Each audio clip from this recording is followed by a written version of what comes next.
Okay, everyone. So let's begin revising another important chapter, and this time we are going to take up E-way bill. आपके CA exams के अंदर इसका weightage होता है करीब करीब 5 मार्क का, और जब भी आएगा ये 5 मार्क का आपको बोनस देके जाएगा। बिल्कुल इजी चैप्टर है, बहुत सटीक सिंपल चैप्टर है, और इसको मैं रिवाइज करवाऊंगा फटाक से एकदम। अपनी मार्किंग कड़क वाली मार्किंग करी हुई है already. So you just focus on the marking, the keywords are already in front of you, and let's begin revising the most easiest of the chapters in your IDT syllabus, and that is E-way bill. सबसे पहले जान लेते हैं भाई E-way bill का ABCD। E-way bill के ABCD के ऊपर सवाल बनने के चांस कम है, लेकिन आपको एक अच्छा आप चैप्टर का आपको पता चल जाएगा कि ये चैप्टर के अंदर होता क्या है। E-way bill के बारे में benefits, what are the benefits of E-way bill। अच्छा, बाय द वे मैंने अपने मन से कुछ नहीं लिखा हुआ, ये सब कुछ मॉड्यूल की भाषा है। Everything is given the module, मैंने वही सारी चीजें पॉइंटर वाइज में डाली हुई है। पहला सवाल, what is the benefit, what are the benefits of E-way bill। Physical interface to pay way, अब फिजिकल इंटरफेस हट जाएगा और सब कुछ डिजिटल वाला काम होगा। This will result in elimination of state boundaries and check post. It will facilitate faster movement of goods, क्योंकि ये सब चेक पोस्ट हट जाएंगे तो गुड्स की मूवमेंट फास्टर हो जाएगी। This will improve turn around time of the trucks. Truck फटाफट से घूम करके गुड्स डिलीवर करके वापस से रिटर्न आ जाएगा, तो टर्न अराउंड टाइम इंप्रूव हो जाएगा। जो जाके आने में 6 घंटे लगते थे, अब जाके आने में 4 घंटे लगेंगे, तो 2 घंटे बच जाएंगे।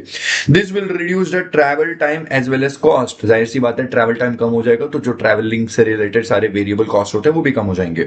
This will help the logistics industry to increase the average distance travel.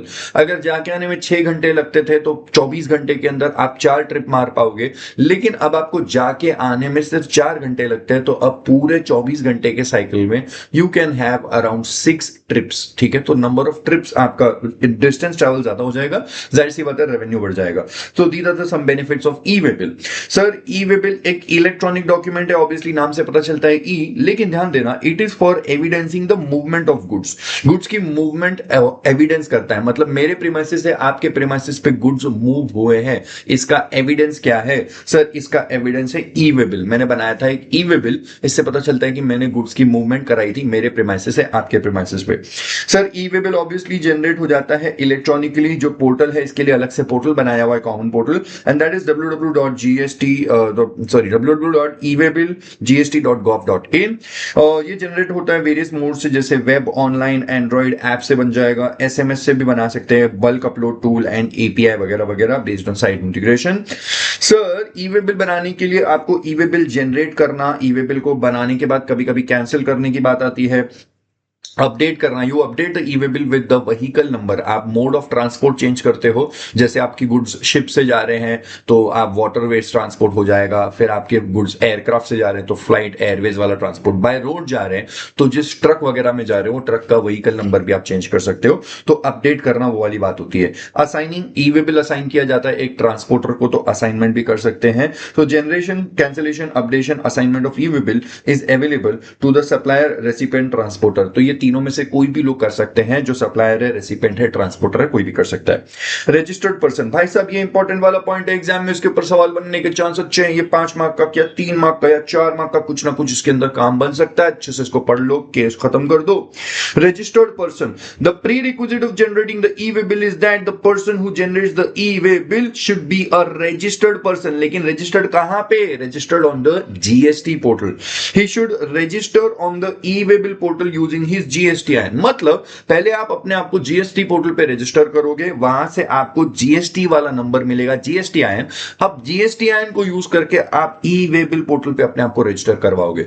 सो पहले अपने आप को जीएसटी पोर्टल पे रजिस्टर करोगे, जीएसटी नंबर मिलेगा, उसी को यूज करके ई-वे बिल पोर्टल पे रजिस्टर होगे, और जब ई-वे बिल पोर्टल पे रजिस्टर होगे तभी आप जाकर के ई-वे बिल बना पाओगे, चाहे आप सप्लायर हो, चाहे रेसिपिएंट हो, या ट्रांसपोर्टर हो। लेकिन आता है एग्जाम के अंदर सबसे बड़ा इंपॉर्टेंट एक्सेप्शन वाला सवाल। बोलता है कि सर, कोई अगर अनरजिस्टर्ड है तो ई-वे बिल बना सकता है क्या? तो बात सुन लो, यहां पे transporter who is generating the e way bill but he is not registered person under GST law. अगर ट्रांसपोर्टर चाहे और वो रजिस्टर्ड नहीं है तो भी ई-वे बिल बना सकता है, लेकिन फॉर दैट उसको मैंडेटरीली अपने आप को एनरोल कराना पड़ेगा ई-वे बिल पोर्टल पे। इसके लिए उसको ई-वे बिल पोर्टल पे पहले ही अपने आप को एनरोल करवा करके एक ट्रांजिन लेना पड़ेगा। तो देखो सीन क्या है, अगर ट्रांसपोर्टर मान लो कोई एबीसी ट्रांसपोर्टर है और वो एबीसी ट्रांसपोर्टर का जीएसटी नंबर नहीं है, क्योंकि वो जीटीए है और उसने ऑप्शन एक्सरसाइज नहीं किया टू पे टैक्स अंडर फॉरवर्ड चार्ज, तो उसने जीएसटी नंबर लिया नहीं, नहीं है। अब वो जीएसटी पोर्टल पे रजिस्टर्ड नहीं है तो उसके पास जीएसटी नंबर नहीं है, और जीएसटी नंबर नहीं है तो ई वे बिल पोर्टल पे अपने आप को रजिस्टर करवाना है। तो ये लोग बोले रजिस्टर मत करवा, तू अपने आप को एनरोल करा। तो देख नाम चेंज हुआ है, अब आप अपने आप को जो रजिस्टर्ड नहीं है वो अपने आप को एनरोल कराए। कहां पे एनरोल करा ले? ई वे बिल पोर्टल पे एनरोल करा ले। मैंडेटरीली करवाना पड़ेगा। जैसे ही एनरोल करोगे तो ई वे बिल पोर्टल आपको एक स्पेशल नंबर देगा, और वो नंबर है ट्रांस इन, ट्रांसपोर्टर आइडेंटिटी नंबर। ये 15 डिजिट यूनिक ट्रांसपोर्टर आईडी होता है। और ये बात समझ लो कि ट्रांजिन सिर्फ एक ट्रांसपोर्टर को ही लेने को अलाउड है। मतलब अगर आप और मैं सप्लायर और रेसिपेंट है तो ये हमारे लिए नहीं है। कोई ट्रांसपोर्टर अगर वो अनरजिस्टर्ड है और फिर भी ई वे बिल बनाना चाहता है या चाहता है कि लोग उसको ई वे बिल असाइन करे, इसके लिए बिना रजिस्ट्रेशन के भी वो अपने आप को ये काम करवा सकता है। ई वे बिल पोर्टल पे जाए, अपने आप को मैंडेटरीली एनरोल कराए। एनरोल कराते ही उसको मिलेगा ट्रांजिन। ट्रांजिन मिलेगा तब जाकर के वो ई वे बिल जनरेट वगैरह कर पाएगा। So before generating the E way bill उसको लेना होगा ट्रांजिन। सर ट्रांजिन एक 15 डिजिट यूनिक ट्रांसपोर्टर आईडी होता है, सिर्फ ट्रांसपोर्टर को मिलेगा। अच्छा, जो ट्रांसपोर्टर रजिस्टर्ड है वो तो अपने जीएसटी नंबर से काम चला ले, जो अनरजिस्टर्ड है उसको लेना पड़ेगा ट्रांजिन, अगर उसको ई वे बिल बनाना है तो। So transit is a special number only for generating the e-way bill for the transporters who are unregistered. Very important.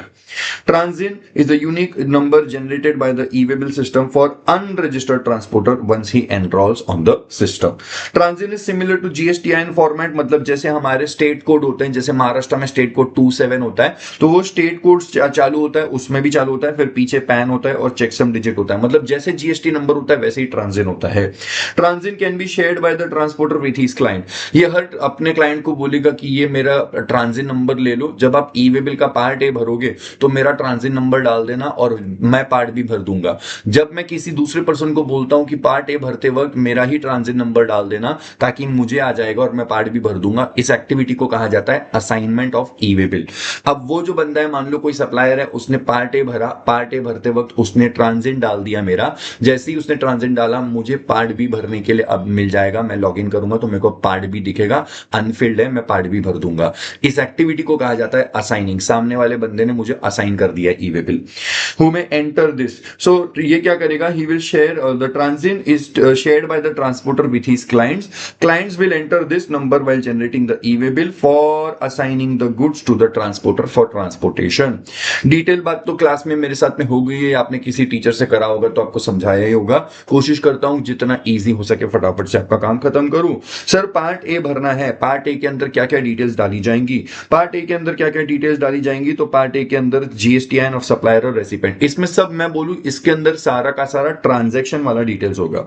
जो भी सप्लायर है उसका जीएसटी नंबर, जो भी रेसिपेंट है उसका GST number, place of delivery, goods कहां पे डिलीवर करना है वहां का पिन कोड भी डाल दो। ये ट्रांजैक्शन हुआ था तो डॉक्यूमेंट कौन सा बनाया था? अगर मिस्टर ए ने मिस्टर बी को गुड्स बेचा है तो सप्लायर और रेसिपेंट का जीएसटी नंबर डाल दो। और ये जो इनवॉइस बनाया था वो टैक्स इनवॉइस क्या था उसका डॉक्यूमेंट नंबर डाल दो। सर इनवॉइस नहीं, बिल ऑफ सप्लाई बनाया था तो वो डॉक्यूमेंट नंबर डाल दो। या डिलीवरी चालान था या बिल ऑफ एंट्री था, जो भी था उस डॉक्यूमेंट का डॉक्यूमेंट नंबर डाल दो, इनवॉइस नंबर जो भी है वो डाल दो।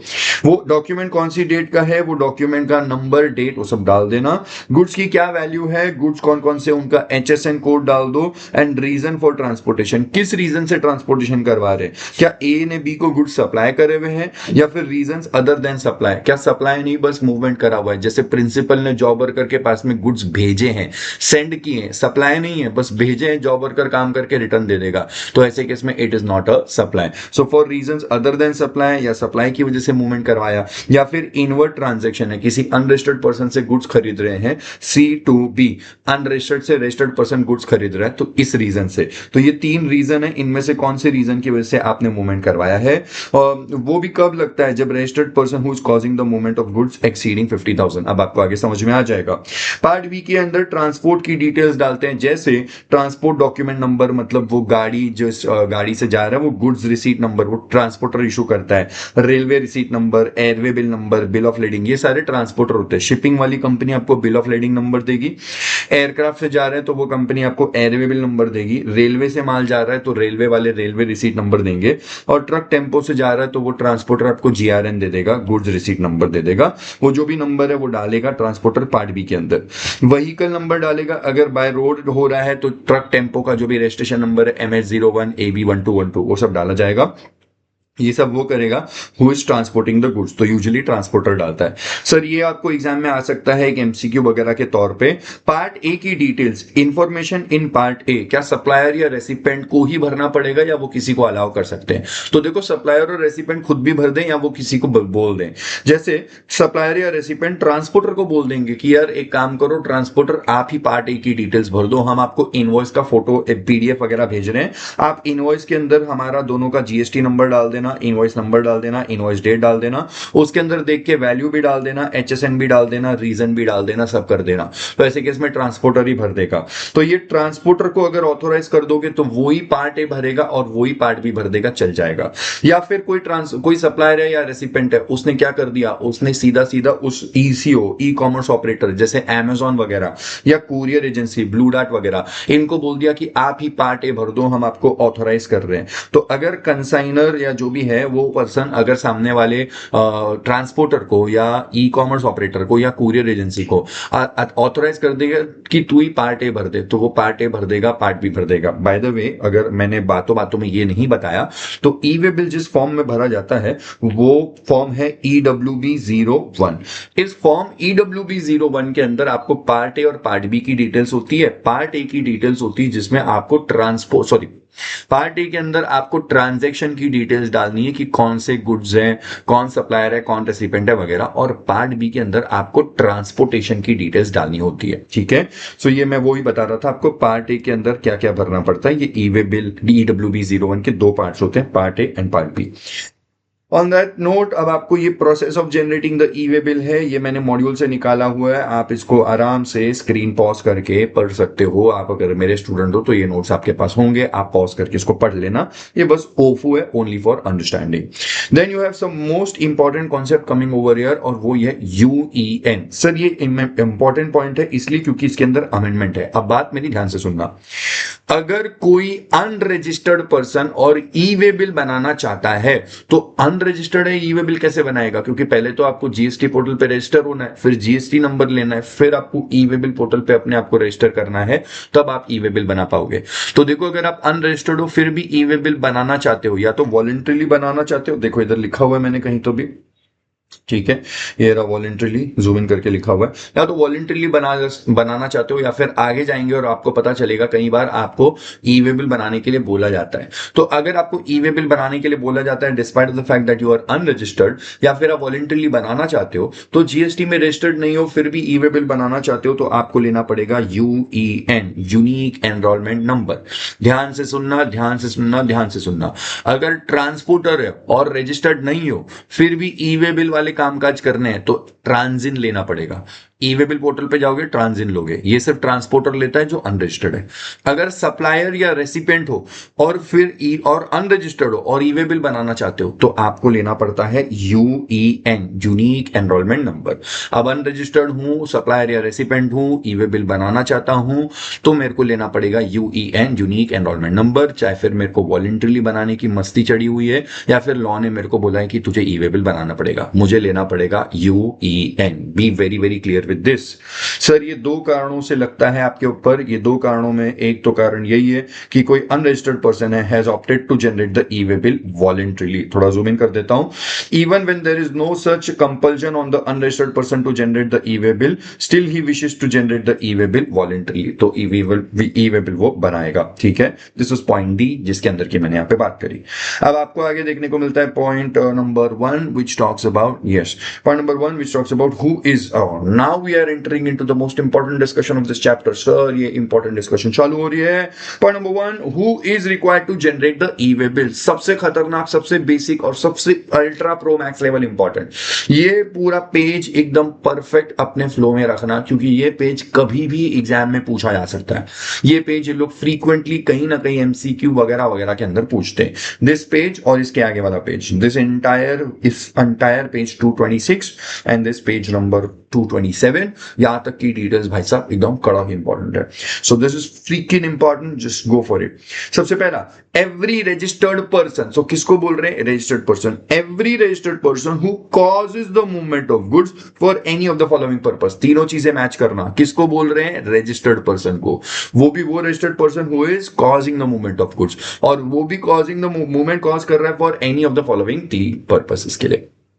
तो अगर unregistered person is causing the movement of goods for following purpose तो ये पॉइंट अप्लाई नहीं होगा। If registered person is causing the movement of goods but not for any of the following purpose तो ये पॉइंट अप्लाई नहीं होगा। तीनों चीजें चेक कर लेना। सर क्या पर्पस है? पहला, अगर मैं रजिस्टर्ड हूं और मूवमेंट करवा रहा हूं क्योंकि मुझे सप्लाई करना है, आपको सप्लाई करना है, सो सप्लाई के लिए it is for the purpose of supply, मैं मूवमेंट करवा रहा हूं तो मुझे ई वे बिल बनाना पड़ेगा। या फिर रीजंस अदर देन सप्लाई, मैं आपको सप्लाई नहीं कर रहा हूं, एक्चुअली मैं प्रिंसिपल प्लेस ऑफ बिजनेस हूं और आप एडिशनल प्लेस ऑफ बिजनेस हो। ध्यान देना, सप्लाई चैप्टर में पढ़ाया था, पीपीओबी और एपीओबी आपसी में अगर ट्रांसफर ऑफ गुड्स कर रहे हैं, इंटर ब्रांच ट्रांसफर कर रहे हैं, तो ऐसे केस में सप्लाई नहीं होता। तो पीपीओबी ने एपीओबी को या एपीओबी ने पीपीओबी को या एक एपीओबी दूसरी एपीओबी को अगर ट्रांसफर कर रही है तो ऐसे केस में सप्लाई नहीं होता। So for reasons other than supply, अगर सप्लाई नहीं है तो भी आपको मूवमेंट तो भी आपको ई वे बिल बनाना पड़ेगा। या फिर सेल ऑन अप्रूवल बेसिस पे, देखो सेल ऑन अप्रूवल में सामने वाला अप्रूवल देगा तब सप्लाई माना जाएगा। तो अभी जो भेज रहा हूं it is not for the purpose of supply, it is for the purpose of approval. तो ऐसे केसेस में जहां पे सप्लाई का कारण नहीं है, फर्क नहीं पड़ता है, आप क्या करवा रहे हो? मूवमेंट करवा रहे हो।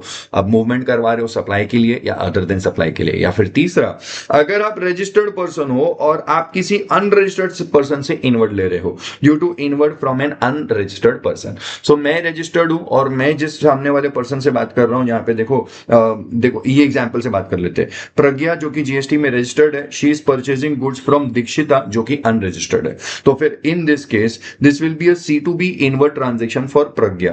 प्रज्ञा जो कि रजिस्टर्ड है बी एंड दीक्षा जो कि अनरजिस्टर्ड है सी, दीक्षिता जो कि अनरजिस्टर्ड है। So this transaction will be C2B। Unregistered से रजिस्टर्ड पर्सन परचेज कर रहा है, दैट इज प्रज्ञा परचेज कर रही है, तो प्रज्ञा को यहां पे ई वे बिल बनाना पड़ेगा। इफ अब आगे पॉइंट आता है, if the consignment value is exceeding 50,000। तो अब ये पढ़ लेते हैं हम लोग। ऐसे केस में ये तीनों कारणों के केस में उसको पार्ट ए भरना पड़ेगा, ई वे बिल का पार्ट ए भरेगी and this is to be filled in before commencement of movement of goods. Movement चालू हो उसके पहले पार्ट ए भरेंगे और उसके बाद में आपको पार्ट बी भरना पड़ता है। पार्ट बी के अंदर ट्रांसपोर्टेशन की डिटेल्स होती है। सो पार्ट ए भरेंगे जिसके अंदर ट्रांजेक्शन की डिटेल्स डालेंगे, पार्ट बी भरेंगे जिसमें ट्रांसपोर्टेशन की डिटेल्स डालेंगे और ई वे बिल बन के तैयार हो जाएगा। सर ये कब डिटेल्स देनी होती है? ये डिटेल्स फर्निश करनी होती है before the movement, before commencement of movement. When is the E way bill required to be generated? कब बनाना पड़ेगा ई वे बिल? तो ध्यान से सुनो, सबसे पहला पॉइंट, कंडीशनल ई वे बिल। अगर कोई रजिस्टर्ड पर्सन है, वो मूवमेंट कॉज करवा रहा है for any of the purpose above, ऊपर वो वाला पर्पस है, वो तीनों पर्पस के लिए अगर रजिस्टर्ड पर्सन मूवमेंट करवा रहा है and the consignment value is exceeding 50,000 तो ई वे बिल बनाना पड़ेगा। तीन चीजों पे वापस से ध्यान देना, consignment value, value of goods नहीं, कंसाइनमेंट वैल्यू। एग्जैक्ट 50,000 नहीं, एक्सीडिंग 50,000। तो ध्यान देना, लिमिट है 50,000 की, exceeding 50,000 consignment value. Consignment value क्या होता है? सर कंसाइनमेंट वैल्यू इधर आपको बताने वाला हूं, लेकिन एक बात समझ लो, if the consignment value is up to 50,000 मतलब 50,000 से कम या एग्जैक्ट 50, ऐसे केस में ई वे बिल बनाना मैंडेटरी नहीं। ई वे बिल बनाना आपको चाहिए, बनाना है बनाओ, नहीं बनाना है मत बनाओ, ये ऑप्शनल है। सो देखो, अगर रजिस्टर्ड पर्सन मूवमेंट कॉज करवा रहा है for any of the following, any of these three purposes, तो चेक करना पड़ेगा कंसाइनमेंट वैल्यू अगर 50,000 के ऊपर है तो ई वे बिल बनाना ही पड़ेगा, और अगर 50 के नीचे है या एग्जैक्ट 50 है तो बनाना है मत बनाओ, नहीं बनाना है मत बनाओ, आपके ऊपर, आपकी मर्जी है, ठीक है, ऑप्शनल है। मैंडेटरी ई वे बिल है, ई वे बिल बनाना ही पड़ेगा mandatorily irrespective of the following, मतलब irrespective of the consignment value. Even the consignment value is exact 50,000 और लेस देन 50,000 डजंट मैटर, आपको ₹2 का भी अगर कंसाइनमेंट वैल्यू तो भी बनाना पड़ेगा। पहला और दूसरा पॉइंट। दूसरे पॉइंट पे बात कर रहे हैं, अगर प्रिंसिपल एक पर्टिकुलर स्टेट में है और जॉब वर्कर किसी दूसरे स्टेट में है, मतलब प्रिंसिपल ने जॉब वर्कर के पास में गुड्स भेजे तो हैं, लेकिन ये इंटर स्टेट मूवमेंट है। इंटर स्टेट मूवमेंट है तो ई वे बिल बनाना ही पड़ेगा, चाहे फिर कंसाइनमेंट वैल्यू 5,000 हो, ₹500 हो, ₹10 हो, 10,000 हो, 10 लाख रुपया हो। कौन बनाएगा? सर कोई भी बना सकता है, या तो प्रिंसिपल बनाना चाहता है तो वो ई वे बिल बना दे, या फिर जॉब वर्कर बनाना चाहता है तो वो ई वे बिल बना दे, कोई भी बना दे, कोई दिक्कत नहीं है। दूसरा पॉइंट आता है handicraft goods transported from one state to another. जब हैंडीक्राफ्ट गुड्स एक स्टेट से दूसरे स्टेट में जाकर करके बेचते हैं तो उस केस में inter state supply of handicraft goods आता है। सेक्शन 24 रजिस्ट्रेशन चैप्टर का ये बोलता है कि अगर आप एक स्टेट से दूसरे स्टेट में टैक्सेबल सप्लाई करते हो तो आपको कंपलसरी रजिस्ट्रेशन लेना पड़ेगा। लेकिन अगर आप एक स्टेट से दूसरे स्टेट में हैंडीक्राफ्ट गुड्स या हैंडमेड गुड्स बेचते हो तो आपको कंपलसरी रजिस्ट्रेशन लेने का जरूरत नहीं है। आराम से बैठे रहो, चिल मारो, जिस दिन आपका टर्नओवर 10 या 20 लाख क्रॉस होगा तब आप रजिस्ट्रेशन ले लेना। लेकिन आपको कंपलसरी रजिस्ट्रेशन से अगर बचा रहे हैं तो एक काम आपको मैंडेटरीली करना पड़ेगा और वो है ई वे बिल। ये पॉइंट इधर बोलता है, ये पॉइंट बोलता है कि ई वे बिल बनाना आपको मैंडेटरीली लगेगा। अब चाहे कंसाइनमेंट वैल्यू आपकी 50,000 से नीचे है, 50,000 या उसके ऊपर है, कोई दिक्कत नहीं है, आपको हमेशा ई वे बिल बनाना पड़ेगा। तो एक प्रोविजन से बचा लिया तो दूसरे प्रोविजन में ठोक के डाल दिया।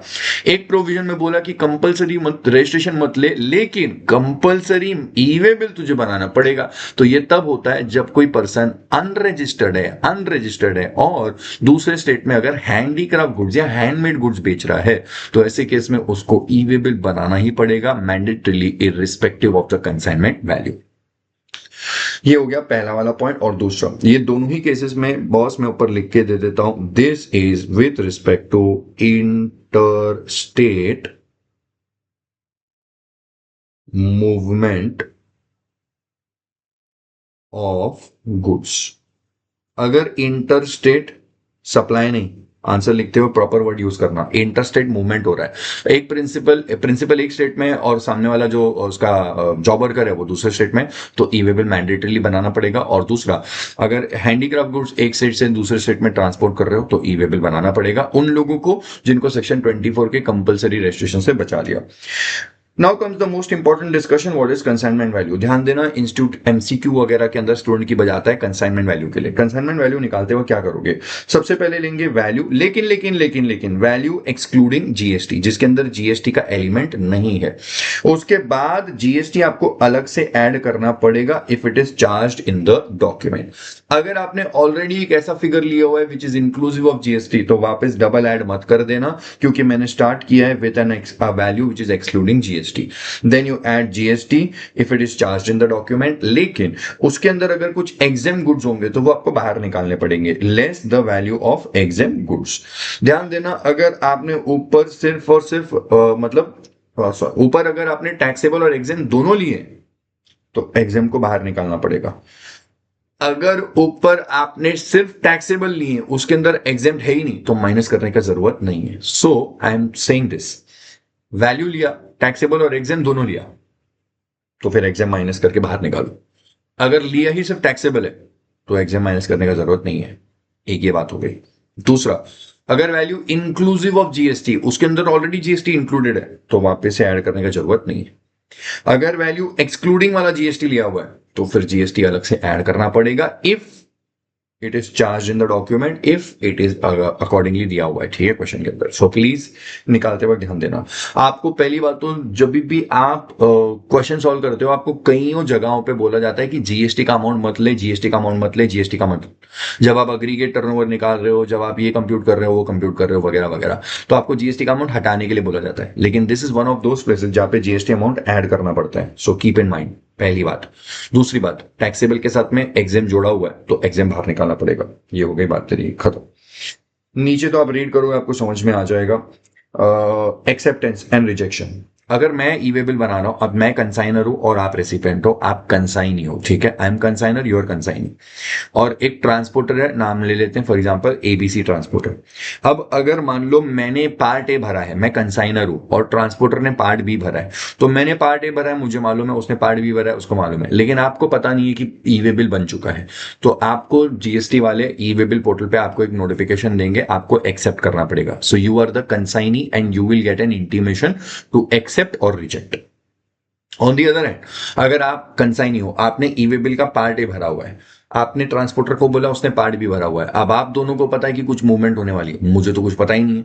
तो जैसे ही आप पार्ट ए भर दोगे वो पार्ट बी भर देगा, मुझे कम्युनिकेशन आएगा कि हरीश कुछ ई वे बिल बना है, तुझे एक्सेप्ट करना है कि रिजेक्ट करना है। ठीक है, ऐसा होगा। So the details of e-way bill will be made available to the supplier। मतलब मुझे communication आएगा if information in part A is furnished by the recipient, that is you, or by the transporter। या फिर if the information will be made available to the recipient, आपको information आएगी if part A is furnished bye the supplier और by the transporter. अब मेरे को या आपको जिसको भी इंफॉर्मेशन आई है उसको अपना एक्सेप्टेंस या रिजेक्शन कम्युनिकेट करना है। अगर हम एक्सेप्ट बोल देंगे तो एक्सेप्ट हो जाएगा, रिजेक्ट बोल देंगे तो रिजेक्ट हो जाएगा। लेकिन अगर हमने एक्सेप्ट या रिजेक्ट कुछ भी कम्युनिकेशन नहीं दिया तो डीम्ड एक्सेप्टेंस, अगर कुछ भी जवाब नहीं आया तो डीम्ड एक्सेप्टेंस मान लिया जाएगा, पॉजिटिव आंसर मान लिया जाएगा। कितने टाइम पीरियड के अंदर आपके पास ऑफिशियल टाइम है कि आप हाँ या ना जवाब दे दो, इतने टाइम के अंदर जवाब दे दिया तो ठीक, और अगर नहीं दिया तो डीम्ड एक्सेप्टेंस हो जाएगा। टाइम याद रखना, एग्जाम के अंदर क्वेश्चन में एमसीक्यू वगैरह के अंदर देखने को मिल सकता है। With in 72 hours of the details being made available on the common portal, जब आपको कॉमन पोर्टल पे आपको या मुझे डिटेल्स अवेलेबल हुई थी, वहां से 72 आवर्स या फिर टाइम ऑफ डिलीवरी, जब तक गुड्स डिलीवर नहीं होते उस पॉइंट तक, दिस और this which ever is earlier, तब तक ये टाइम पीरियड है। इसके बाद ये टाइम पीरियड एक्सपायर हो जाएगा, और टाइम एक्सपायर हो गया तो डीम्ड एक्सेप्टेंस हो जाएगा। I believe you are clear with this.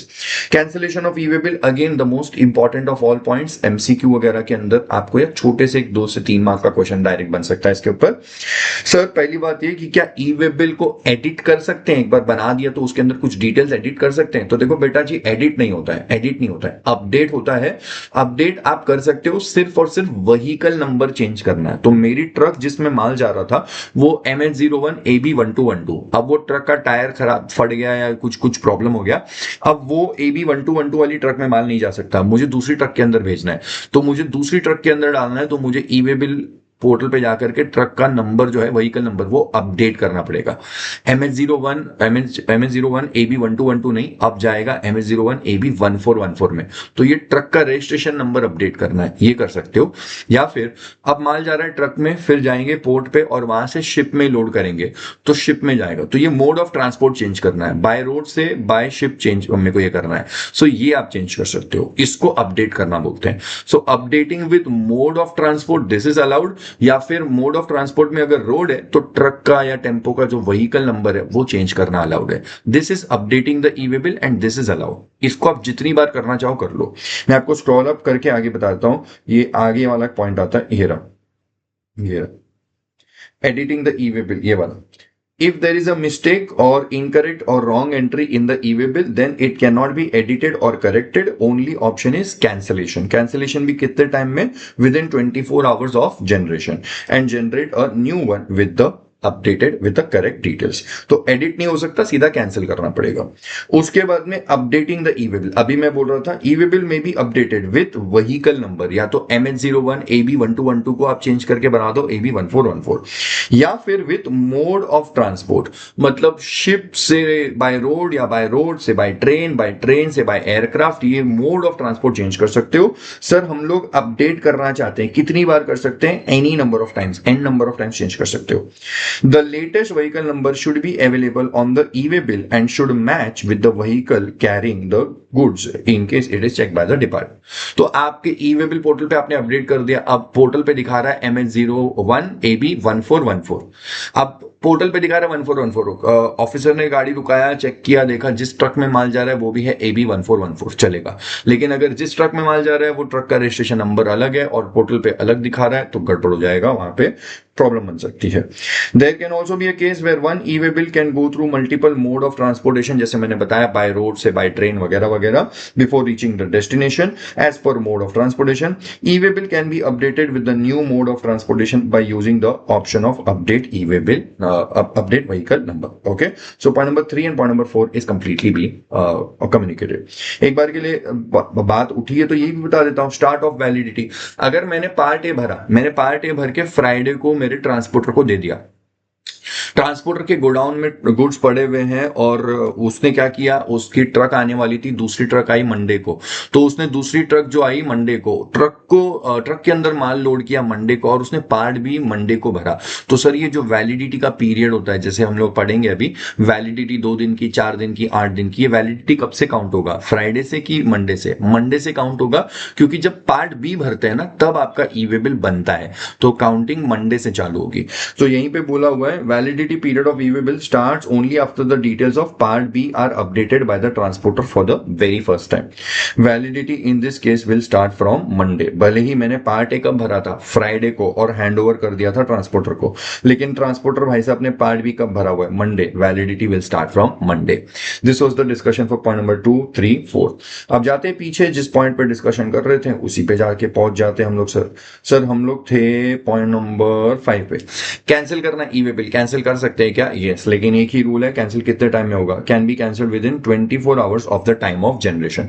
Generate करने के बाद 24 घंटे के अंदर अंदर आप कैंसिल कर सकते हो, उसके बाद नहीं. लेकिन 24 घंटे के अंदर भी अगर आपको कैंसिल करना है तो ये भी बात समझ लो कि e-way bill can not be cancelled if it is verified in transit. एक बार ऑफिसर ने इंस्पेक्शन वगैरह कर दिया और उसने वेरीफाई कर दिया, अब आपका भले ही 24 घंटा नहीं बीता हुआ है, आपका भी बस 6 ही घंटा बीता हुआ है, तो भी कैंसिल नहीं कर सकते if the vehicle is verified in transit. Okay, so cancellation करने के क्या रीजन है? If the goods are not transported at all, अब तक ट्रांसपोर्ट ही नहीं हुआ है, या फिर are not transported as per the details furnished in e way bill. E way bill में जो डिटेल्स लिखी है उसके हिसाब से नहीं, कुछ अलग गुड्स ट्रांसपोर्ट हो गए, कुछ और लिखा था, कुछ और ट्रांसपोर्ट हो गया, तो कैंसिल कर दो 24 घंटे के अंदर. लेकिन अगर वेरीफाई हो गया इन ट्रांजिट तो कैंसिल नहीं हो सकता. Point number 5 done.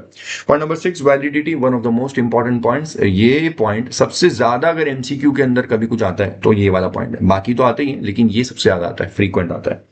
Validity of e way bill. Sir e way bill की वैलिडिटी कितने की होती है, कितने दिन की होती है? तो देखो, डिपेंड करता है कि आप कौन सा मतलब आपका व्हीकल वगैरह किस तरह से. तो इधर देखना, पहले पॉइंट ए और बी के अंदर बात करते हैं. ये एक नॉर्मल सिनेरियो है. यहाँ पे लोग बोलते हैं हर 200 किलोमीटर के लिए एक दिन मिलेगा. सो अगर आपको डिस्टेंस ट्रैवल करना है 180 किलोमीटर तो एक दिन की वैलिडिटी है. अगर आपको 450 450 किलोमीटर ट्रैवल करना है तो आपको 3 दिन की वैलिडिटी मिलेगी. ठीक है, अगर आपको ट्रैवल करना है 680 किलोमीटर का डिस्टेंस तो आपको 4 दिन की वैलिडिटी मिलेगी. हर 200 दिन के लिए आपको एक दिन मिलता है. और उसके बाद अगर वो पार्ट ऑफ द किलोमीटर रहेगा, जैसे मान लो 402 किलोमीटर है, तो पहले वाले 200 के लिए एक दिन, फिर दूसरे वाले 200 के लिए और एक दिन, और बाद में वो जो 2 किलोमीटर चले गए 400 के ऊपर, उसके लिए अगेन आपको एक दिन मिलेगा. तो ऐसे केस में 3 दिन की वैलिडिटी बनेगी, 3 days. This was A and B. But now you come and see this point number C and D. यहाँ पे 200 नहीं, यहाँ पे 20-20 किलोमीटर का सेट है. मतलब अगर आपको 42 किलोमीटर जाना है तो आपको 3 दिन मिलेगा. अगर आपको 92 किलोमीटर जाना है तो आपको 5 डेज का वैलिडिटी मिलेगा. This happens when the vehicle जिससे गुड्स ट्रांसपोर्ट हो रहा है वो है ODC, over dimensional cargo. Question will clearly specify whether it is over dimensional cargo और नॉट. दूसरा, multi modal shipment in which at least one leg involves transportation by ship. Multi modal shipment मतलब multiple mode of shipment. अगर मेरे factory से goods जा रहे हैं road पे, बाय रोड, फिर वहां से रेलवे स्टेशन पहुंचेंगे, मालगाड़ी में जाएगा, फिर मालगाड़ी से उतारेंगे, फिर वापस बाय रोड से ट्रक में लेके जाएंगे, फिर एयरपोर्ट लेके जाएंगे, वहां से एयरक्राफ्ट में जाएगा, फिर एयरक्राफ्ट से फिर नीचे उतारेंगे, फिर ट्रक में जाएगा, फिर ट्रक से वापस से जाएगा पोर्ट, और फिर पोर्ट पे जाएगा, शिप में जाएगा, खत्म. अगर पूरे जर्नी में अगर थोड़ा सा भी जर्नी शिप का आ गया, पूरे टेन्योर में अगर एक भी हिस्सा ट्रांसपोर्टेशन का बाय शिप हो गया तो खत्म. फिर वो आप किस में आ जाओगे? फिर आप सी और डी के अंदर आ जाओगे. Multiple mode of transportation of shipment in which at least one leg involves transportation by ship. अगर एक भी छोटा सा भी डिस्टेंस आपने शिप से ट्रैवल कर लिया तो आप यहाँ पे स्लो मोड ऑफ ट्रांसपोर्टेशन में आ जाओगे, और आपको 20 किलोमीटर के रूट से चेक करना पड़ेगा. फॉर एवरी 20 किलोमीटर आपको मिलता है 1 डे का validity. So if you want to travel 32 kilometre you get 2 days of validity. Now the point is how do you calculate the validity time period. इसका एक example मैंने बनाया और बहुत बढ़िया है. लॉ क्या बोलता है? लॉ बोलता है कि जब भी आप ई-वे बिल बनाते हो, मान लो अगर आप सुबह 10 बजे बनाते हो तो उसकी जो वैलिडिटी होती है फर्स्ट डे की, वो आपको मिडनाइट 12 o'clock को खत्म होता है. लेकिन जो फर्स्ट डे होता है ना, वो इमीडिएट वाला 12 AM पे खत्म नहीं होता है, वो आगे वाले 12 AM पे खत्म होता है, और फिर 12 बजे से आपका एक एक दिन का साइकिल चलेगा. फॉर एग्जांपल, रात को 11:30 बजे अगर ई-वे बिल बनाया मैंने, ई-वे बिल तब बनता है जब आप पार्ट बी भर देते हो. पार्ट ए भरने से नहीं होता है. पार्ट ए भरा, फिर पार्ट बी भरा, पार्ट बी भरोगे तो ई-वे बिल बनेगा. अब 11:30 बजे अगर मैंने बनाया तो अब मेरा जो 12 बजे का साइकिल है 12 AM का, वो अभी आधे घंटे में खत्म नहीं होगा, वो आगे वाले नेक्स्ट 12 AM पे खत्म होगा. ठीक है, अगर मैं शाम को 8 बजे बनाता हूं तो अभी ये जो 4 घंटे खत्म होने के बाद में अभी 12 AM, अभी रात के 12 बजे आने वाले, इस पे खत्म नहीं होगा. आगे वाले 12 am पे खत्म होगा। तो जो पहला वाला दिन होता है ना वो थोड़ा ज्यादा होता है, क्योंकि फर्स्ट वाला जो दिन होता है वो इमीडिएट 12 am पे नहीं खत्म होता है, नेक्स्ट वाले 12 am पे खत्म होता है। उसके बाद एक एक दिन का जो साइकिल होता है वो 12 am to 12 am, 12 am to 12 am, रात के 12 से रात के 12, रात के 12 से रात के 12, ऐसे करके एक दिन काउंट होता है। फॉर एग्जाम्पल, अगर ई वे बिल जनरेट किया हुआ है 21 मार्च को, 21 मार्च को 10 बजे, सुबह 10 बजे, डिस्टेंस ट्रेवल करना है 560 किलोमीटर, और ट्रक है which is not an ODC. ODC over dimensional cargo नहीं है, तो 200 किलोमीटर वाला सीन है। अब 200 किलोमीटर वाला सीन है, 560 किलोमीटर जाना, तो 3 दिन की वैलिडिटी है। Now you look at it, आपने ई वे बिल बनाया 21 मार्च को सुबह 10 बजे। सो दिस इंटायर, ये जो रेड ब्रैकेट मैंने बनाया, ये रेड ब्रैकेट के बीच में ये जो है ये 21 तारीख है, ये जो है ये 22 तारीख है, ये जो है ये 23 तारीख है, ये जो डॉट्स है ये 12 am है, ये हर एक 12 am है।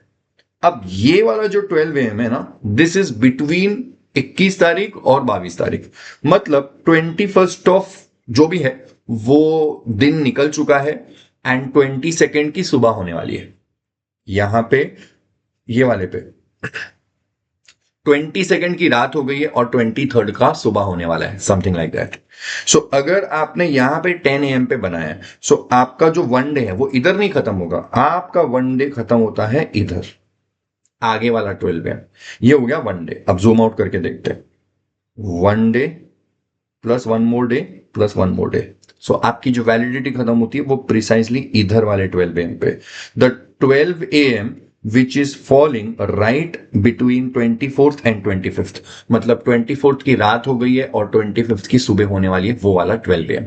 एग्जाम में वो लोग एमसीक्यू ऐसे ही बनाते हैं। So e way bill is valid from which point, जिस मोमेंट पे आपने बनाया तब से वैलिडिटी चालू हो जाती है। 21st ऑफ मार्च सुबह 10 बजे वैलिडिटी चालू हो गई, लेकिन वैलिडिटी खत्म कब होगी?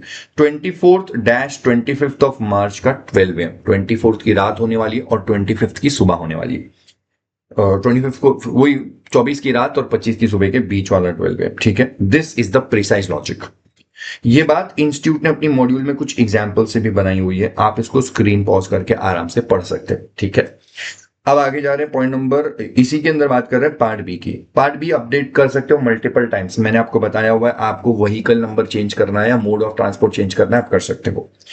लेकिन अगर आप एक से ज्यादा बार अपडेट करते हो तो आपका वैलिडिटी रिकैलकुलेट नहीं होगा। मान लो मैंने व्हीकल नंबर चेंज किया, MS01 से चेंज करके MS02, AB1212 कुछ भी चेंज किया, मैंने ट्रक नंबर चेंज किया, तो वैलिडिटी रिकैलकुलेट नहीं होगी। फर्स्ट टाइम जब मैंने पहली एंट्री डाली थी पार्ट बी के अंदर और डाल के मैंने ई वे बिल बनाया था, तब से जो मेरी वैलिडिटी चालू होती है वो मेरी वैलिडिटी आखिर तक चलेगी। अब बीच में मैं 10 बार ट्रक का नंबर चेंज करूं या 10 बार मोड ऑफ ट्रांसपोर्ट चेंज करूं, इससे मेरा वैलिडिटी खत्म, मेरा वैलिडिटी चेंज नहीं होगा, मेरा वैलिडिटी प्रिसाइज लॉक हो जाता है इस डेट पे। सर अगर गुड्स टाइम से नहीं पहुंचे और हमको वैलिडिटी एक्सटेंड करना है, क्या हम कर सकते हैं? Yes, validity can be extended with in 8 hours of expiry. अब इसको लॉ में क्लियरली बोला नहीं हुआ, तो FAQ निकाला था सर्कुलर गवर्नमेंट ने, और उसमें इन्होंने बोला कि अगर हम 8 घंटे बोल रहे हैं तो आपका एक्सपायरी होने के पहले वाला 8 घंटे में भी कर सकते हो और एक्सपायर हो चुका उसके बाद में भी कर सकते हो। तो आपका वैलिडिटी हमेशा 12 AM, रात को 12 बजे ही खत्म होता है, क्योंकि वो साइकिल ऐसे ही चलता है। तो जब रात को 12 AM पे आपकी वैलिडिटी खत्म होगी तो उसके पहले ही शाम के 4 बजे से लेकर रात के 12 बजे के बीच में आपको आइडिया आ जाएगा कि डिस्टेंस बहुत दूर है, मैं नहीं पहुंचने वाला हूं। तो ट्रक वाला ऑफिस में या वो ऑफिस में ट्रांसपोर्टेड फोन करके बोल देता है कि ट्रक का एक्सीडेंट हो गया या ट्रैफिक बहुत है, मैं नहीं पहुंच पाऊंगा। तो ऑफिस से लॉग इन करके उसको एक्सटेंड कर देते हैं, बता देता है कि रफली अभी मेरे को और 300 किलोमीटर लगेगा पहुंचने के लिए, तो वो एक्सटेंड कर देते हैं।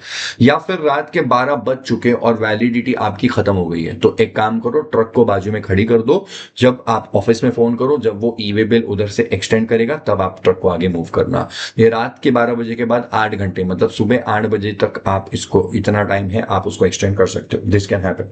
So it can be extended within 8 hours of expiry, before 8 hours of expiry और after 8 hours of expiry, दोनों चलेगा। However, if the validity is already expired, अगर validity expire हो गई, रात के 12 बज चुके हैं, then the goods are not supposed to be moved until the validity is extended। Truck को बाजू में खड़ा कर दो, तब वैलिडिटी एक्सटेंड करोगे तो आगे मूव करना। E-way bill generated in one state is valid in every other state. तो अगर महाराष्ट्र में बनाया और मुझे कश्मीर तक गुड्स पहुंचाने हैं, तो फिर बीच में जितने भी स्टेट्स आएंगे सब स्टेट के लिए ई-वे बिल वैलिड रहेगा। Point number 7, situations where e way bill is not required to be generated. ठीक है, अब इसके लिए मैं आपको बताता हूं, मैंने एक बढ़िया सा ना चार्ट बनाया हुआ है, आप ध्यान से इसको सुनना। इधर आप इसको ऐसे पढ़ोगे, देखो मैंने यहाँ पे ना एक चीज लिखी थी, एडिट हो मतलब कट हो गया, यहाँ पे मैं लिख के देता हूं,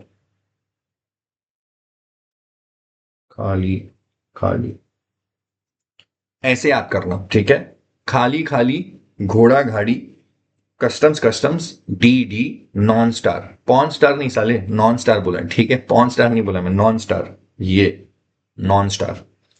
खाली खाली, घोड़ा गाड़ी, customs customs, D D, non star, non star. खाली खाली, खाली खाली का मतलब क्या?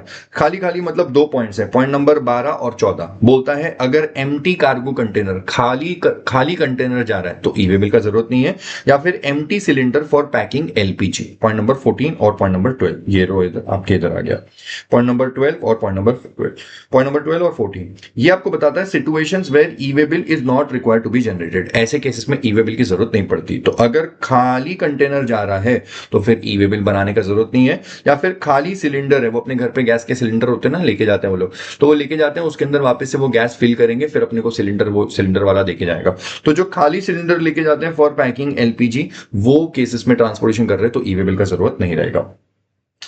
ये हो गया खाली खाली। अब आपके पास है घोड़ा गाड़ी, पॉइंट नंबर 2, अगर ट्रांसपोर्टेशन हो रहा है बाय नॉन मोटराइज्ड व्हीकल, ये रहा आपका point number 2, where goods being transported are by non motorised vehicle, जैसे हाथ गाड़ी, बुलक मतलब बुलक का क्या है, बैलगाड़ी, हाथ गाड़ी, घोड़ा गाड़ी, सब इसके अंदर आएगा। ठीक है, मोटर नहीं होता जिसके अंदर ऑब्वियसली। उसके बाद आपके पास में है कस्टम्स कस्टम्स। कस्टम्स कस्टम्स में मैंने इतना बस आपको बताया, पॉइंट नंबर 3 और पॉइंट नंबर 7 का कनेक्शन है। देखो कस्टम्स के एरिया बहुत सारे होते हैं, अब वो कस्टम्स का पोर्ट होगा, इनलैंड कंटेनर डेपो होगा, कंटेनर फ्रेट स्टेशन होगा, ये सब कस्टम्स का ही है।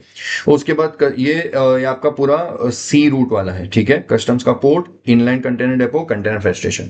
ये आपका एयर वाला है, कस्टम्स का airport and air cargo complex, और ये कस्टम्स का लैंड वाला है, लैंड कस्टम स्टेशन। अब ये सब जो भी जगह है ना, ये कस्टम्स की ही है। अगर इन जगहों में से कस्टम्स पोर्ट से एयरपोर्ट, कस्टम्स एयरपोर्ट से container freight station, inland container depot से लैंड कस्टम स्टेशन, ये आपस में कहीं पे भी कस्टम्स के एरिया के अंदर ही घूम रहा है, it is under the customs seal, under with customs seal और अंडर कस्टम्स सुपरविजन।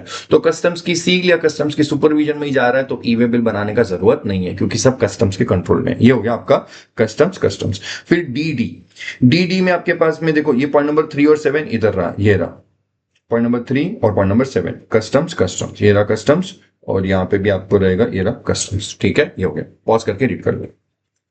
उसके बाद में आपके पास डीडी, डिफेंस वाले, अगर कभी ऐसा ट्रांसपोर्टेशन कर रहे हैं जहां पे डिफेंस वाले या तो कंसाइनर है या फिर डिफेंस वाले कंसाइनी है, तो ऐसे केस में ई वे बिल बनाने का जरूरत नहीं है। या फिर धर्म कांटा, weigh bridge for weightment, point number 10 and point number 13, ये रहा point number 10 and point number 13। ये तो आपको बता दिया, अगर डिफेंस वाले कंसाइनर या कंसाइनी है तो ई वे बिल का जरूरत नहीं है। अब धर्म कांटा क्या है, तो देखो अगर मैंने गुड्स अपने ट्रक में लोड किए हुए और मुझे ट्रक का वेट चेक करना है, तो ट्रक, जैसे हम लोग कैसे वेइंग स्केल पे खड़े होते हैं और अपना वेट चेक कर लेते हैं, 60 है, 70 किलो, 80 किलो, 90 किलो, 50 किलो, जो भी रहेगा आप अपना वेट चेक करते हो, वैसे ही ट्रक्स का भी वेट चेक होता है। उसको आप एक जैसे पूरा ऐसे मेटल का पूरा ब्रिज होता है, उस पर जाके ट्रक को ऐसा खड़ा कर देते हैं, ट्रक के अंदर पूरा लोड भरा हुआ होता है। अब वो ट्रक पे खड़ा, मतलब उस प्लैंक पे खड़ा कर देंगे ना, तो वो लोड चेक कर लेगा पूरा ट्रक का, कि ट्रक का, और अकॉर्डिंगली ट्रक के अंदर जो लोड डाला हुआ है, जो भी वेट्स है, वो मिला करके ट्रक का टोटल कितना वेटेज है, तो उससे आपको पता चल जाएगा कि ट्रक ओवरलोडेड तो नहीं है वगैरह वगैरह। तो यूजुअली क्या करते हैं जो फैक्ट्री वाले होते हैं, वो ट्रक के अंदर माल लोड करके ट्रक वाले को बोलते हैं कि जा एक बार आगे वेट चेक करके आ जा ट्रक का। वो जिस जगह पे जो जो जिस पे वो मेटल का प्लैंक होता है जिसपे चेक करते हैं, उसको हिंदी में बोलते हैं धर्म कांटा, इंग्लिश में बोलते हैं वे ब्रिज। तो अगर मैं फैक्ट्री वाला हूं, मैं कंसाइनर हूं, मैंने मेरे ट्रक वाले को बोला कि वो ट्रक लेके जाओ और उधर वे ब्रिज पे वेट चेक करके आ जा, तो वो जो जा रहा है वे ब्रिज पे चेक करने के लिए और वे ब्रिज से चेक करके वापस से ट्रक लेके मेरी फैक्ट्री में आ रहा है, ये जाके आने के लिए ई वे बिल बनाने की जरूरत नहीं है। इफ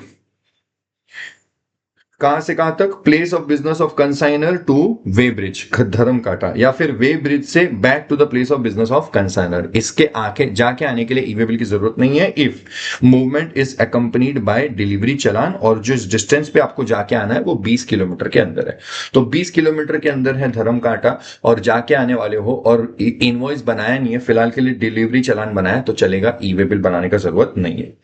ये हुआ आपका डीडी वाला पॉइंट, डीडी। अब आपके पास है नॉन नॉन नॉन, ठीक है। नॉन नॉन नॉन आपका एकदम इजी वाला है, इसमें कुछ नहीं है। देखो इधर मैं पॉइंट नंबर से आपको बता दूं, 4, 5, 6 जो गुड्स आप ट्रांसपोर्ट कर रहे हो या तो वो गुड्स टैक्सेबल ही नहीं है, एग्जाम गुड्स है, तो ई वे बिल का जरूरत नहीं है। जो गुड्स आप ट्रांसपोर्ट कर रहे हो वो कहीं ना कहीं नॉन सप्लाईज में कवर हो जाता है, शेड्यूल 3 के अंदर कवर हो जाता है। शेड्यूल 3 के अंदर सारे नॉन सप्लाईज के ट्रांजेक्शन है, या 7.1 के अंदर 7.1 के अंदर कवर नहीं हुआ तो भी नॉन सप्लाईज है। तो कभी कोई ट्रांजेक्शन है जो जीएसटी में सप्लाई ही नहीं है तो उसके लिए ई वे बिल मत बनाओ। कभी कोई ट्रांजेक्शन है जो टैक्सेबल ही नहीं है, एग्जेम्प्ट है, तो ई वे बिल मत बनाओ। कभी कोई ऐसे गुड्स है जिनके ऊपर लेवी ही नहीं है, लेवी नहीं है, दारू, alcoholic liquor for human consumption, और उसके बाद पेट्रोल एंड डीजल, ये सब के ट्रांसपोर्टेशन के लिए आपको ई वे बिल बनाने का जरूरत नहीं है। और ये हुआ आपका पॉइंट इधर, ये हुआ पॉइंट इधर, नॉन नॉन नॉन 4, 5, 6, ठीक है। एग्जेम्प्ट है, alcoholic, not leviable to GST and no supply under schedule 3। उसके अलावा आपके पास में स्टार, STAR, ये वाले पॉइंट्स है आपके पास में। S पॉइंट नंबर 9, अगर स्पेशल कैटेगरी केसेस है, ये स्पेशल कैटेगरी केसेस एग्जाम में ज्यादा आते नहीं है। Unit run canteens and heavy water, point number 9 है, ऊपर मैं डाल के दे देता हूं, स्क्रीन पॉज करके रीड कर लेना, ठीक है। दो केसेस है, CSD to unit run canteens अगर ट्रांसपोर्टेशन कर रहे हैं, या फिर heavy water, Bhabha atomic centre वगैरह, ये इधर आपको दिखेगा एटॉमिक एनर्जी, ये ऐसे ये फालतू पॉइंट्स, ये रहा heavy water and CSD to unit run canteens, special case हो गया। इसके बाद में आपके पास में है T, ट्रांजिट कार्गो, ये इजी है। नेपाल और भूटान के लिए अगर ट्रांजिट कार्गो जा रहा है तो ई वे बिल बनाने का जरूरत नहीं है। A, इसके अंदर बहुत सारा डिस्कशन है, ये पॉइंट नंबर 1, यहाँ पे कुछ एनेक्स्चर है आपके पास में। एंड R, अगर कभी R मतलब rail, consignor is local authority, central government, state government for transportation by rail, मतलब अगर रेल से ट्रांसपोर्ट कर रहे हैं और कंसाइनर गवर्नमेंट है, रेल से ट्रांसपोर्ट कर रहे हैं और कंसाइनर गवर्नमेंट है, तो ई वे बिल बनाने का जरूरत नहीं है। उसके बाद में आपके पास में A, एनेक्स्चर। अब एनेक्स्चर के अंदर आपको 2-3 पॉइंट समझने हैं। दो आपको फ्यूल है कुकिंग करने के लिए, उसका है, और 3 हाई वैल्यू आइटम है और 3 PUC है। कुछ है शॉर्ट कोड बनाया हुआ है, देख लेना, इधर पढ़ लेना, समझ में आ जाएगा। फ्यूल फॉर कुकिंग, खाना बनाने के लिए फ्यूल चाहिए। केरोसिन ऑयल अगर ट्रांसपोर्टेशन कर रहे हैं अंडर PDS होता है public distribution system, public distribution system, ration shops बोलते हैं इसको। तो अगर राशन शॉप पे अपने को, राशन शॉप्स के लिए केरोसिन ऑयल वगैरह ट्रांसपोर्टेशन कर रहे हैं तो ई वे बिल का जरूरत नहीं है। और अपने घर पे LPG वगैरह पहुंचा रहे हैं, LPG for house hold and NDEC customers के लिए LPG सिलेंडर का ट्रांसपोर्टेशन हो रहा है तो ई वे बिल का जरूरत नहीं है। तो ये दोनों फ्यूल है for cooking.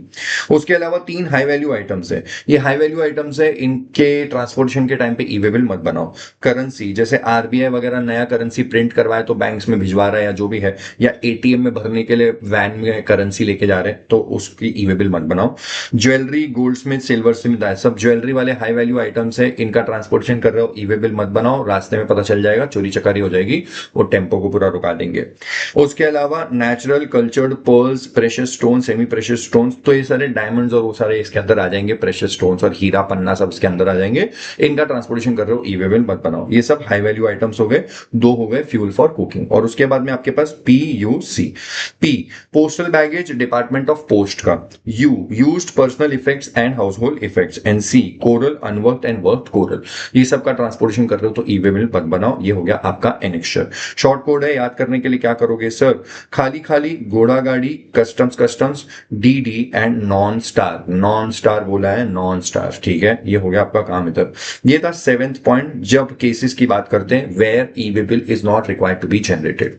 Now we take it ahead and talk about the other pointers are your over here, कहाँ गया पॉइंट? We have point number 8.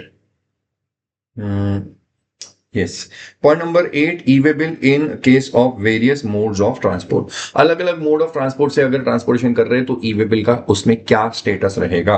Sir ये रहा आपके पास में अलग अलग मोड ऑफ ट्रांसपोर्ट। ये बहुत बढ़िया चार्ट बनाया मैंने, ठीक है, बहुत बढ़िया चार्ट बनाया। सो यहाँ पे मैं आपको बता रहा हूँ सर, थोड़ा जूम आउट करते हैं, स्क्रीन पे देखते हैं, समझते हैं। if the movement is caused by a registered person and the consignment value is exceeding 50,000 तो ई-वे बिल बनाना पड़ेगा. But if the movement is caused by a registered person, ना. What if the movement is caused by unregistered person? Sir अगर unregistered person movement cause करवा रहा है तो e-way bill बनाना optional है. उसको बनाना है तो बनाए, नहीं बनाना है तो मत बनाए, उसकी मर्जी है, हम फोर्स तो नहीं कर रहे. लेकिन अगर अनरजिस्टर्ड हो और अंदर आपके चूल है कि मुझे ई-वे बिल बनाना है, तो आप रजिस्टर्ड तो हो नहीं, तो फिर ऐसे केस में वॉलंटरीली अगर आपके मन के अंदर मस्ती आई है, आपको ई-वे बिल बनाना है, तो आप एक काम करो, आप जाओ और UEN ले लो. यही है वो पॉइंट. ये देखो इधर जो अपन बोल रहे थे, ये रहा. अनरजिस्टर्ड पर्सन हो और चूल है आपके अंदर, आपको ई-वे बिल बनाना है, तो आपको क्या लेना पड़ेगा? UEN. और एक पॉइंट बताता हूं, ये वाला. आप हैंडीक्राफ्ट गुड्स या वगैरह वगैरह बेच रहे हो और आपको person who is given relaxation from compulsory registration, compulsory registration से आपको बचा लिया, तो आपने रजिस्ट्रेशन नहीं लिया.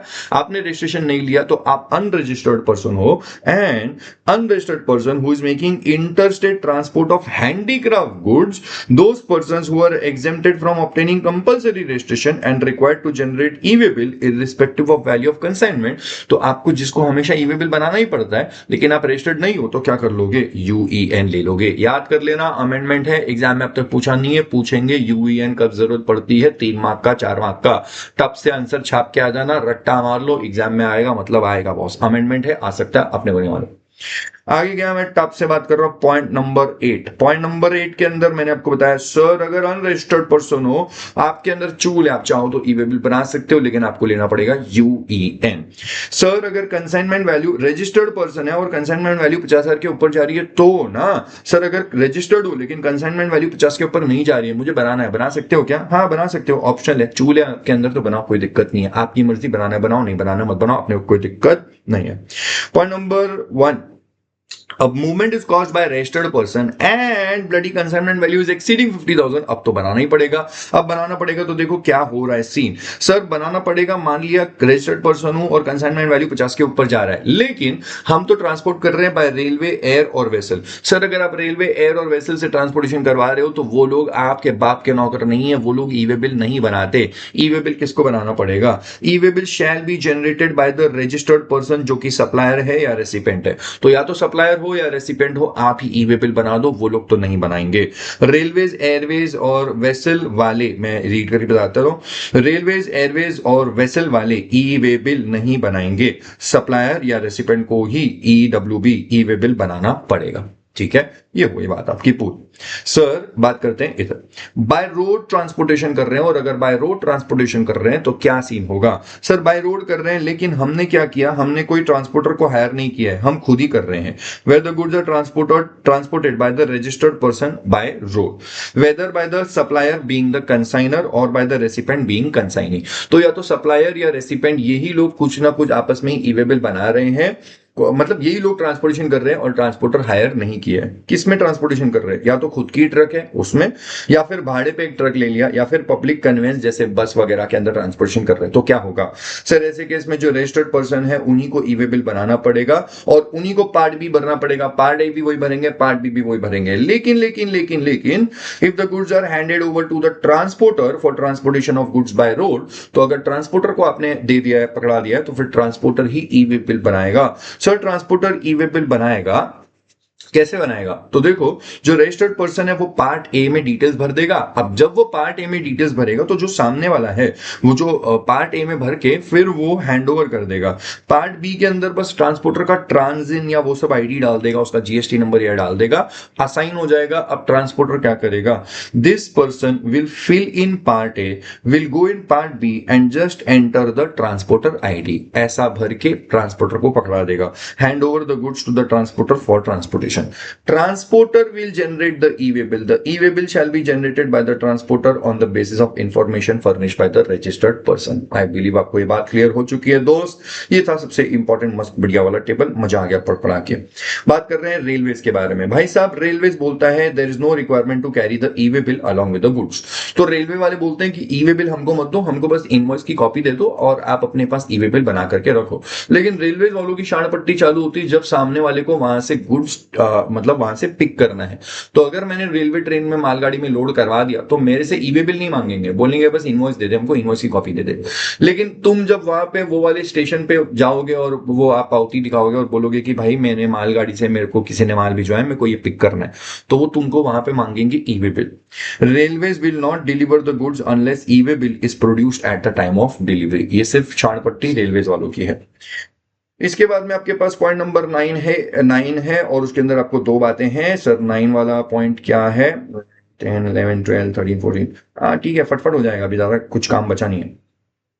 चलो भाई इधर, when to furnish information in part B. Part B कब भरना चाहिए हमको? तो देखो पार्ट बी कब भरेंगे ना, अगर आप रेलवेज एयर और वेसल से बात कर रहे हो तो उनको घंटा फर्क नहीं पड़ता है, आप पार्ट ए भर दो और उनको रेलवेज वालों को, एयरवेज वालों को, वेसल वालों को गुड्स दे दो। उसके बाद आप अपने ऑफिस पहुंचो और बाद में पार्ट बी भरो, फर्क नहीं पड़ता है। पार्ट बी आप कभी भी भर सकते हो, बिफोर और after the commencement of movement. Ship निकल गई उसके बाद आपने भरा, ट्रेन या एयरक्राफ्ट निकल गया उसके बाद में आपने पार्ट भी बनाओ, ई वे बिल बना रहे हो तो भी चलेगा। या अब तक रेलवे ट्रेन या वो फ्लाइट या शिप अब तक निकली नहीं हो और आपने फट से पार्ट भी भर दिया और आपने ई वे बिल बना दिया, फर्क नहीं पड़ता है, पार्ट भी आप कभी भर सकते हो। लेकिन अगर बाय रोड ट्रांसपोर्ट कर रहे हो तो ध्यान देना, ये आपको कहीं ना कहीं क्वेश्चन के अंदर, केस के अंदर वो लोग बात घुमा सकते हैं। पार्ट बी पहले भरना पड़ेगा। Information in part B must be furnished before commencement of movement. जब तक आपकी ट्रक चालू होने से पहले आपको पार्ट बी भर देना चाहिए। E-way can be generated only after entering the details of Part B, and thus E-way bill is valid only when the information in Part B is furnished. जब तक आप Part B भरोगे नहीं तब तक आप ट्रक का मूवमेंट चालू मत करना। ट्रक को कमेंस मतलब मूवमेंट चालू करने के पहले Part B आपका भर देना चाहिए। मतलब Part A भरूंगा, Part B भरूंगा, E-way bill बनेगा, तब जाकर के ट्रक का चाबी इग्निशन चालू होगा, ट्रक आगे बढ़नी चाहिए। टेक्निकली ये बात है, लेकिन इसका एक्सेप्शन है और अब तक ये लोग ने एग्जाम में खास इसके ऊपर कोई सवाल पूछा नहीं है, लेकिन मॉड्यूल के अंदर है और आ सकता है। एक्सेप्शन दोस केसेस जहां पे पार्ट बी आपको बोला जाता है कि ठीक है ठीक है ठीक है आप बाद में भर दो पार्ट बी, कोई दिक्कत नहीं है। मतलब पार्ट ए भरा, ट्रांसपोर्टर के पास में आप मतलब आप मूवमेंट चालू कर दिया, मैंने पार्ट ए भरा और मैंने मूवमेंट चालू कर दिया और पार्ट बी बाद में भरा, ये भी चलेगा। कब चलेगा? चलते हैं आगे। पिंचू ट्रांसपोर्टर्स के बारे में बात करते हैं। पिंचू ट्रांसपोर्टर अपना एक बहुत बढ़िया दोस्त है, पिंचू है, क्लास का दोस्त है अपना पिंचू ब्रो। पिंचू ट्रांसपोर्टर्स के एंगल के हिसाब से बात कर रहे हैं। यहां पे देखो, ये हूं मैं कंसाइनर हरीश, ये है पिंचू ट्रांसपोर्टर। लॉ बोलता है कि अगर कंसाइनर से लेकर के ट्रांसपोर्टर का जो प्रीमाइसेस है वहां तक आपको पहुंचाना है गुड्स, तो सीन ये है कि मेरा जो पिंचू ट्रांसपोर्टर है वो मेरी लोकेलिटी में ही है, कुछ मेरे आसपास में ही कुछ 6-7 किलोमीटर के डिस्टेंस पे। तो मैं मेरी फैक्ट्री से एक अपना नॉर्मल कोई टेम्पो के अंदर मैंने फिलहाल ऐसी गुड्स लोड करवाए, पार्ट ए भरा मैंने और मैंने टेम्पो के अंदर माल लोड करवा दिया। अब मैंने टेम्पो के अंदर माल लोड करा दिया और मूवमेंट चालू हो गया, मेरे फैक्ट्री से मूवमेंट चालू हो गया। मैंने अब तक पार्ट ए भरा है, पार्ट बी भरा ही नहीं है। पार्ट बी कौन भरेगा? पार्ट बी के अंदर डालना पड़ता है ट्रक की डिटेल्स, वो भरेगा पिंचू ट्रांसपोर्टर, वो मेन है। मैं तो बस टेम्पो से लेके जा रहा हूं, वो बस 6-7 किलोमीटर है, यहाँ पे ट्रांसपोर्टर के पास पहुंचा देंगे। फिर मेरे को गुड्स पहुंचा रहे 800 किलोमीटर दूर, वो तो बड़ी वाली ट्रक के अंदर जाएगा, वो पिंचू ट्रांसपोर्टर अपनी ट्रक का नंबर डालेगा, तो वो पार्ट बी वही भरने वाला है, उसी को पता है कौन सी ट्रक जाने वाली, मुझे पता नहीं है। तो बोला एक काम करो हरीश कंसाइनर, आप अपने प्रीमाइसिस से जब पिंचू ट्रांसपोर्टर के पास पहुंचा रहे हो तो उस डिस्टेंस के लिए आप बस पार्ट ए भर के गुड्स निकाल दो, पार्ट बी वो भरेगा और बाद में मूवमेंट चालू करेगा। लेकिन पार्ट ए ही भरो, पार्ट बी मत भरो। बिना पार्ट बी के भी आप मूवमेंट चालू कर सकते हो। इसकी कंडीशन ये है कि अगर आपके यहां से पिंचू ट्रांसपोर्टर्स का डिस्टेंस अगर 50 किलोमीटर तक का है और आप दोनों सेम स्टेट के अंदर हो तो बस पार्ट ए भर देना, पार्ट बी भरने का जरूरत नहीं है। पार्ट बी बाद में पिंचू ट्रांसपोर्टर भरेगा और आगे ट्रांसपोर्टेशन चालू कर देगा। ये पहला एक्सेप्शन। दूसरा एक्सेप्शन, मान लेते हैं मैं मुंबई में हूं और मुझे मुस्कान के पास में गुड्स पहुंचाना है और मुस्कान है कंसाइनी और मुस्कान है बैंगलोर के अंदर। तो मुंबई दैट इज महाराष्ट्र के अंदर है, बैंगलोर विच इज कर्नाटका के अंदर है, वहां तक गुड्स पहुंचाने हैं। तो पिंचू गुड्स लेके गया है एक बड़ी सी ट्रक के अंदर। और बड़ी सी ट्रक के अंदर लेके गया और वहां पे उसने बैंगलोर में गुड्स पहुंचा दिए। अब बैंगलोर के अंदर गुड्स पहुंचा दिए और वहां से मुस्कान के प्रीमाइसेस तक पहुंचाने के लिए इतनी बड़ी ट्रक लेके जाने की जरूरत नहीं है। तो पिंचू ने क्या किया, पिंचू ने पार्ट बी के अंदर डिटेल्स उसने चेंज नहीं करी, उसने नई ट्रक के अंदर, मतलब छोटी सी टेम्पो थी, उसके अंदर 7-8 बॉक्सेस भरे और वो लेके गया। तो पिंचू ट्रांसपोर्टर को बोल रहे हैं कि जब आपके यहां से कंसाइनी के पास पहुंचा रहे हैं, if the distance is up to 50 kilometre and you both are in the same state, तो आपको पार्ट बी भरने का जरूरत नहीं है, बस आप पार्ट ए भर के मूवमेंट चालू कर दो, ऐसा चलेगा। ठीक है, सो दो केसेस में पार्ट बी भरने का जरूरत नहीं पड़ता। पहला केस, अगर कंसाइनर से ट्रांसपोर्टर तक का जो डिस्टेंस है वो बस 50 किलोमीटर का है and with in the same state, या फिर ट्रांसपोर्टर से कंसाइनी तक का जो है वो डिस्टेंस अप टू 50 किलोमीटर है and with in the same state, तो फिर आपको ई वे बिल में सिर्फ पार्ट ए भरना है, पार्ट बी नहीं भी भरोगे तो भी चलेगा। सो पॉइंट नंबर 1 आपका बाकी था, बता दिया, e way bill is not valid for movement of goods without vehicle number on it. अगर व्हीकल नंबर नहीं डाला है तो ई वे बिल वैलिड नहीं होगा, लेकिन उसका एक्सेप्शन ये है, ये वाले केस में, क्योंकि पार्ट बी के अंदर ही व्हीकल नंबर आप डालते हो। जाते हैं पीछे और बात करते हैं इस पॉइंट की जो यहां पे है, ये मैंने आपको बता दिया। C2B वाले केस में आपको C2B वाला केस ऊपर याद होगा, प्रज्ञा और दीक्षिता वाला, ये वाला केस, ये रहा, ये रहा। So if Pragya being Pragya being a registered person, वो दीक्षिता से गुड्स खरीद रही है, तो अनरजिस्टर्ड से रजिस्टर्ड पर्सन गुड्स खरीद रहा है। तो जब अनरजिस्टर्ड से रजिस्टर्ड पर्सन गुड्स खरीद रहा है तो ऐसा माना जाएगा कि जो रेसिपिएंट रजिस्टर्ड है, दैट इज प्रज्ञा, जो कि रजिस्टर्ड पर्सन है, she is causing the movement of goods, ये रहा।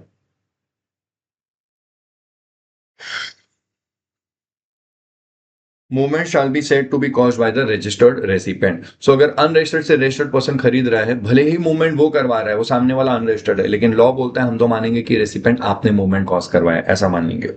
पॉइंट नंबर 10 बोलता है documents and devices to be carried by person in charge. जो भी कन्वेंस का जो मतलब जो भी है, क्या बोलते हैं उसको, ट्रक, टेम्पो, ट्रेन या जो भी है, जो भी बंदा लेके जा रहा है उसको बोलते हैं पर्सन इन चार्ज। तो ट्रक चलाने वाला ट्रक ड्राइवर, एयरक्राफ्ट चलाने वाला पायलट या जो भी होता है, शिप चलाने वाला जो भी वहां पे कैप्टन या जो भी होता है, उसको बोलते हैं पर्सन इन चार्ज। उसको कौन कौन से डॉक्यूमेंट्स लेके जाने चाहिए और कौन कौन से डिवाइसेस उसको लगाने चाहिए अपनी गाड़ी के अंदर। डॉक्यूमेंट्स कौन से ले जाएगा, देखो, अगर गुड्स सप्लाई किए हुए हैं तो इनवॉइस बनाया होगा, या फिर एग्जाम गुड्स वगैरह है तो बिल ऑफ सप्लाई बनाया होगा, या फिर रीजंस सप्लाई के नहीं है तो डिलीवरी चालान बनाया होगा। ये 3-4 डॉक्यूमेंट्स है। या फिर अगर वो शिपिंग वाला केस है, देखो यहाँ पे नीचे लिखा हुआ है, इन case of goods imported the person in charge shall also carry a copy of bill of entry. तो देखो यहाँ पे 3-4 डॉक्यूमेंट्स है, invoice, bill of supply, bill of entry imports के केस में, एंड डिलीवरी चालान। ये 4 में से कोई भी डॉक्यूमेंट है वो कैरी करना पड़ेगा। ई वे बिल का कॉपी लेके चलो, ई वे बिल का कॉपी इन फिजिकल फॉर्म, मतलब प्रिंट आउट लेकर के, या फिर ई वे बिल नंबर आप इलेक्ट्रॉनिक फॉर्म में ले लो। मतलब ई वे बिल एक सर्कुलर लाया, उन्होंने बोला e way bill number in electronic form का मतलब अगर एसएमएस भी कर दिया है ना और फोन में एसएमएस है, उसको भी इलेक्ट्रॉनिक फॉर्म माना जाएगा, तो कोई दिक्कत नहीं है। सो सिर्फ ई वे बिल का जो नंबर है वो आधार नंबर की तरह बड़ा सा 12 डिजिट्स का नंबर होता है, वो नंबर आपका इलेक्ट्रॉनिक फॉर्म में है, मतलब पीडीएफ होगा आपका उसका ई वे बिल का, या फिर ई वे बिल नंबर भी आपको एसएमएस कर दिया तो वो भी डिजिटल फॉर्म में है, या फिर ई वे बिल की पूरी कॉपी प्रिंट आउट लेकर के दे दो, वो ट्रक वाला या जो भी है उसको कैरी करके लेके जाएगा। या फिर ई वे बिल नंबर को आरएफआईडी से कनेक्ट कर लो। RFID is the FASTag on motor vehicle, आपको पता होना चाहिए, ठीक है। वो अब उसके ऊपर रिविजन वीडियो में उस पर डिटेल नहीं डालता हूं मैं। No need to carry the E way bill, no need to carry the E way bill. E way bill carry करने की जरूरत नहीं है। किसको कैरी नहीं करना है, रेलवे, एयर और वेसल, ये लोग ई वे बिल कैरी नहीं करते हैं, ठीक है, इनको जरूरत नहीं है। No need to carry the physical copy of the invoice. देखो, टैक्स इनवॉइस की फिजिकल कॉपी कैरी करने की जरूरत नहीं है। अगर ई इनवॉइसिंग के प्रोविजंस लगते हैं, जो टैक्स इनवॉइस चैप्टर में पढ़ा होगा आपने, वहां पे ई इनवॉइसिंग के प्रोविजन लगता है तो ऑलरेडी आपने ई इनवॉइस बनाया होगा और उसको अपलोड किया होगा। तो जब ई इनवॉइसिंग आप अपलोड करते हो, मतलब इनवॉइस आप अपलोड करते हो, वो इनवॉइस फर्निशिंग फैसिलिटी, जो मतलब इनवॉइस फर्निशिंग फैसिलिटी नहीं, वो आईआरपी होता है, ये इनवॉइस, ये मेरे को याद नहीं आ रहा अचानक से, लेकिन आप इनवॉइस अपलोड करते हो और आपको ई इनवॉइस मिलता है। उस केस में आपको क्यूआर कोड मिलता है। तो अगर मैंने मेरा इनवॉइस अपलोड किया हुआ है, इनवॉइस वो जो भी है जीएसटी का पोर्टल ई इनवॉइसिंग के लिए, वहां पे अपलोड किया तो मुझे वहां पे क्यूआर कोड मिलता है। तो वो क्यूआर कोड अगर मैं ट्रक वाले के साथ, वो एयरक्राफ्ट जिसके साथ में भी अगर मैं क्यूआर कोड भी शेयर कर दूंगा तो भी चलेगा, कोई दिक्कत नहीं है। वो क्यूआर कोड दिखा देंगे ऑफिसर को, ऑफिसर क्यूआर कोड स्कैन करके इनवॉइस भी देख लेगा। तो देखो यहां से कनेक्ट करता हूं मैं दिस, आपको ये रहा। No need to no need to carry the copy of no need to copy no need to carry the copy physical copy of invoice अगर आपके ऊपर ई इनवॉइसिंग के प्रोविजंस अप्लाई होते हैं। दूसरा पॉइंट आपको ये दिखेगा इधर, ई वे बिल का कॉपी कैरी करने का जरूरत नहीं है अगर आपके पास में रेल और एयर और वेसल का बात कर रहे हैं। और डॉक्यूमेंट्स के लिए आपको और एक पॉइंट इधर दिखेगा,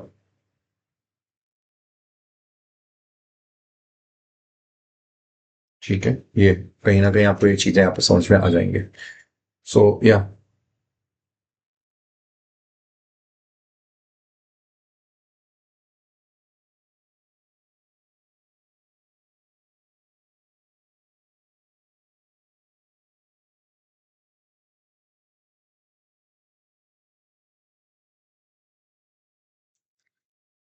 ये 2 कौड़ी का प्रोविजन है, इसको आप रीड करके निकाल देना, इसमें कोई दिक्कत नहीं है, ठीक है ना। ये कोई एग्जाम में कुछ पूछने का भी इसका चांस नहीं है। पॉइंट नंबर 12 बहुत इंपॉर्टेंट है। पॉइंट नंबर 12 बहुत इंपॉर्टेंट, बढ़िया चीज है। Point number 12, inspection and verification of goods. Inspection and verification of goods, officer truck को रुका सकता है और ट्रक को रुका करके इंस्पेक्शन करके चेक कर सकता है कि क्या है, मतलब क्या ट्रक में कौन सा माल जा रहा है, इसका ई वे बिल बताओ वगैरह वगैरह।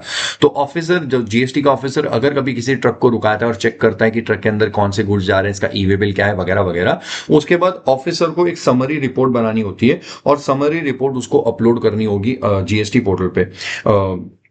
ये कब तक अपलोड करेगा, उसके पास 24 घंटे का टाइम होता है। जैसे ही इंस्पेक्शन करेगा उसके पास 24 घंटे का टाइम होगा। लेकिन समरी रिपोर्ट के बाद ऑफिसर को बनानी पड़ती है फाइनल रिपोर्ट। फाइनल रिपोर्ट बनाने के लिए उसको 3 दिन का टाइम मिलता है फ्रॉम द इंस्पेक्शन। जैसे इंस्पेक्शन हुआ वहां से 3 दिन।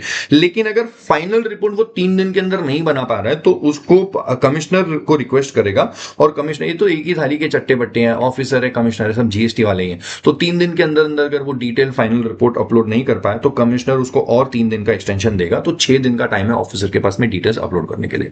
ध्यान देना, ये 24 घंटे वाले टाइम के लिए आपके पास में कोई एक्स्ट्रा नहीं है। मतलब समरी रिपोर्ट तो 24 घंटे में जानी ही चाहिए, लेकिन जो फाइनल रिपोर्ट है वो ओजी पीरियड है 3 घंटा, और उसके बाद में सॉरी, ओजी पीरियड है 3 डेज, और अगर उसमें नहीं हो पा रहा है तो और 3 डेज का एक्सटेंशन मिलेगा ऑन दैट नोट।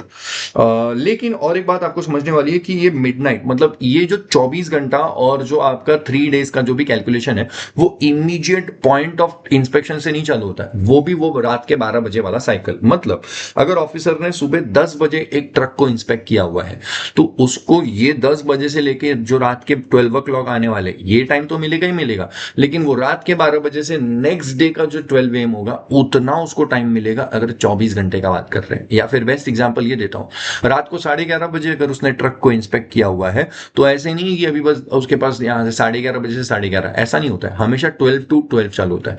तो ये आधे घंटे बाद जो 12 AM चालू होगा ना, वहां से उसको 24 घंटा मिलेगा।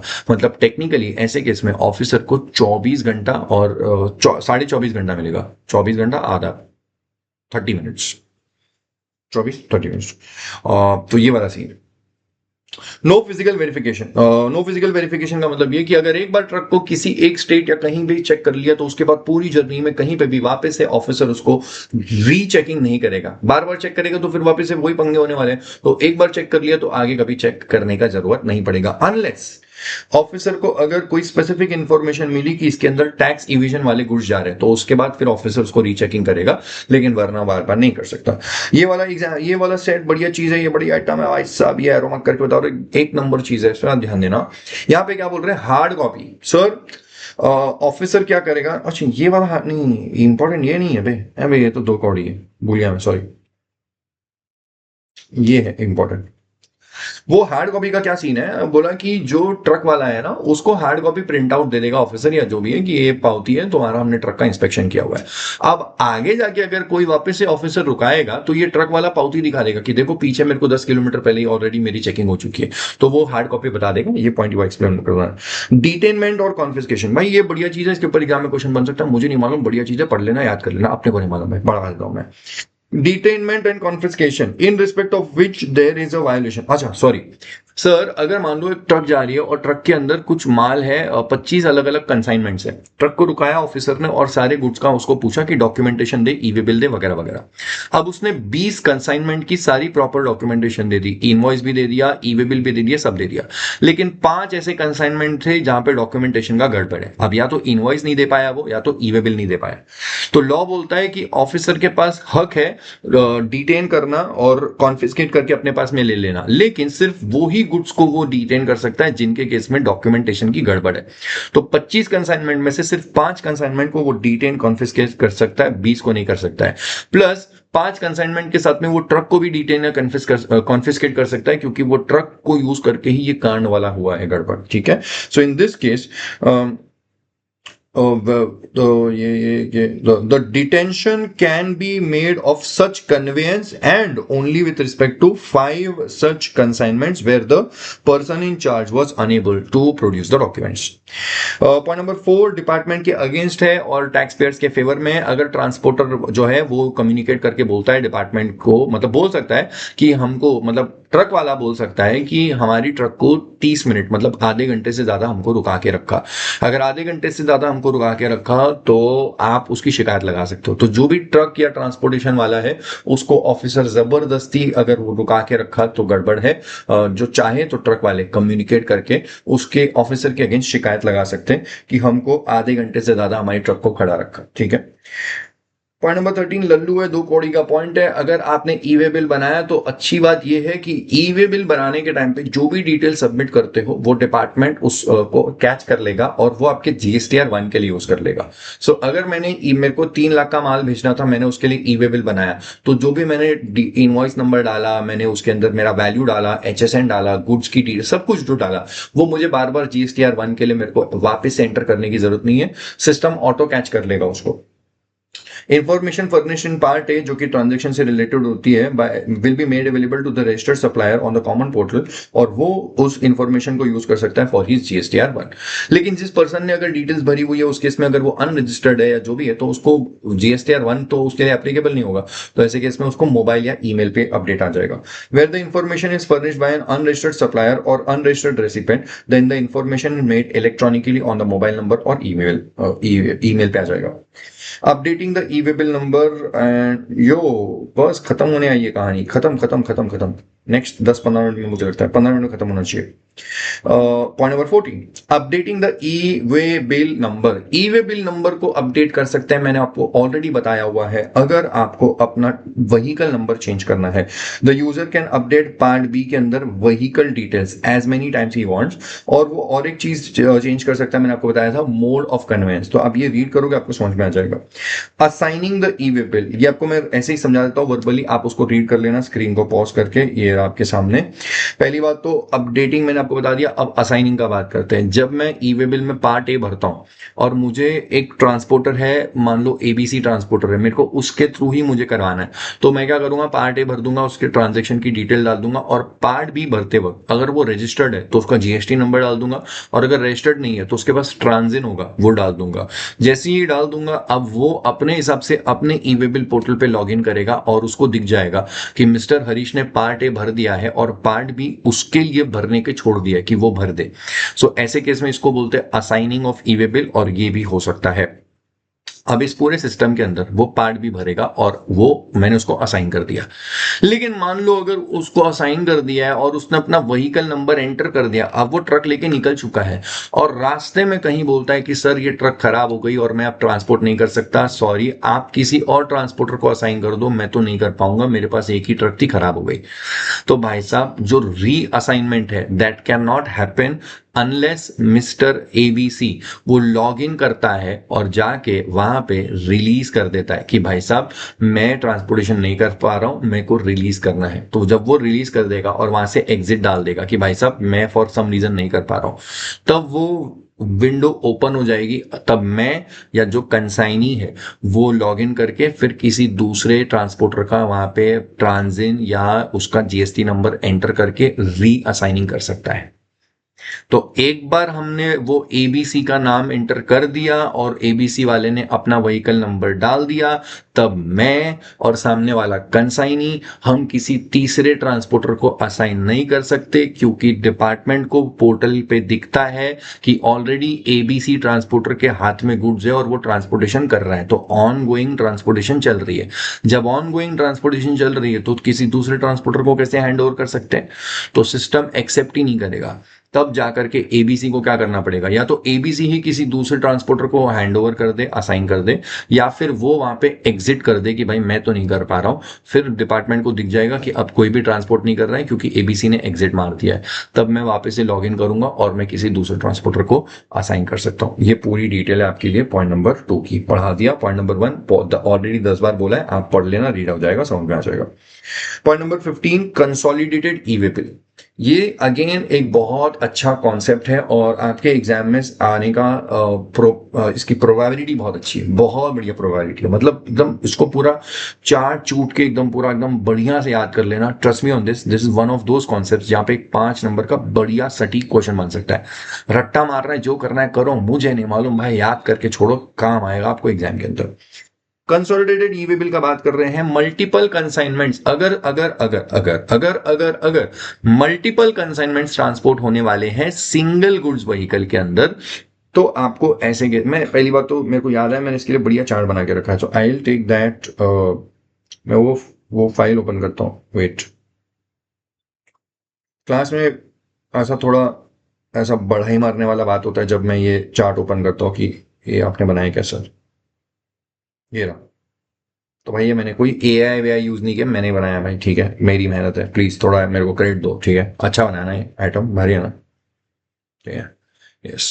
सो क्या सीन है यहाँ पे? सीन ये है कि अगर एक ट्रक के अंदर एक से ज्यादा कंसाइनमेंट जा रहे हैं, कंसाइनमेंट 1 2 3 4 5 6 7 8 जो भी जा रहे हैं, एक से ज्यादा जा रहे हैं एक ही ट्रक के अंदर, तो आप ये मत सोचना कि जितने भी जा रहे हैं सबके लिए मैं एक ही ई वे बिल बना दूं, one single consolidated e way bill for all the consignments. ये गलत है, ये रॉन्ग है। द राइट अप्रोच इज, अगर इसके अंदर 10 कंसाइनमेंट जा रहे हैं तो आई बिलीव ये 10 कंसाइनमेंट के लिए 10 अलग अलग इनवॉइस होंगे, और अगर 10 अलग अलग इनवॉइस है तो झक मार के 10 अलग अलग अलग ई वे बिल बनाने पड़ेंगे।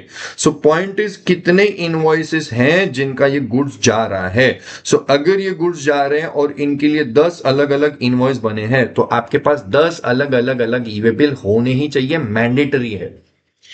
अब ये 10 इनवॉइस है, 9 लिखे हैं बट 10 इनवॉइस है और 10 अलग अलग ई वे बिल बना दिया, और ट्रक वाला बोल रहा है कि सर मेरे को ये 10 अलग अलग ई वे बिल कैरी करने में दिक्कत हो रही है, तब जाकर के ये 10 ई वे बिल को मिला जुला के एक कंसोलिडेटेड ई वे बिल बना करके उस टेम्पो वाले को पकड़ा सकते हो।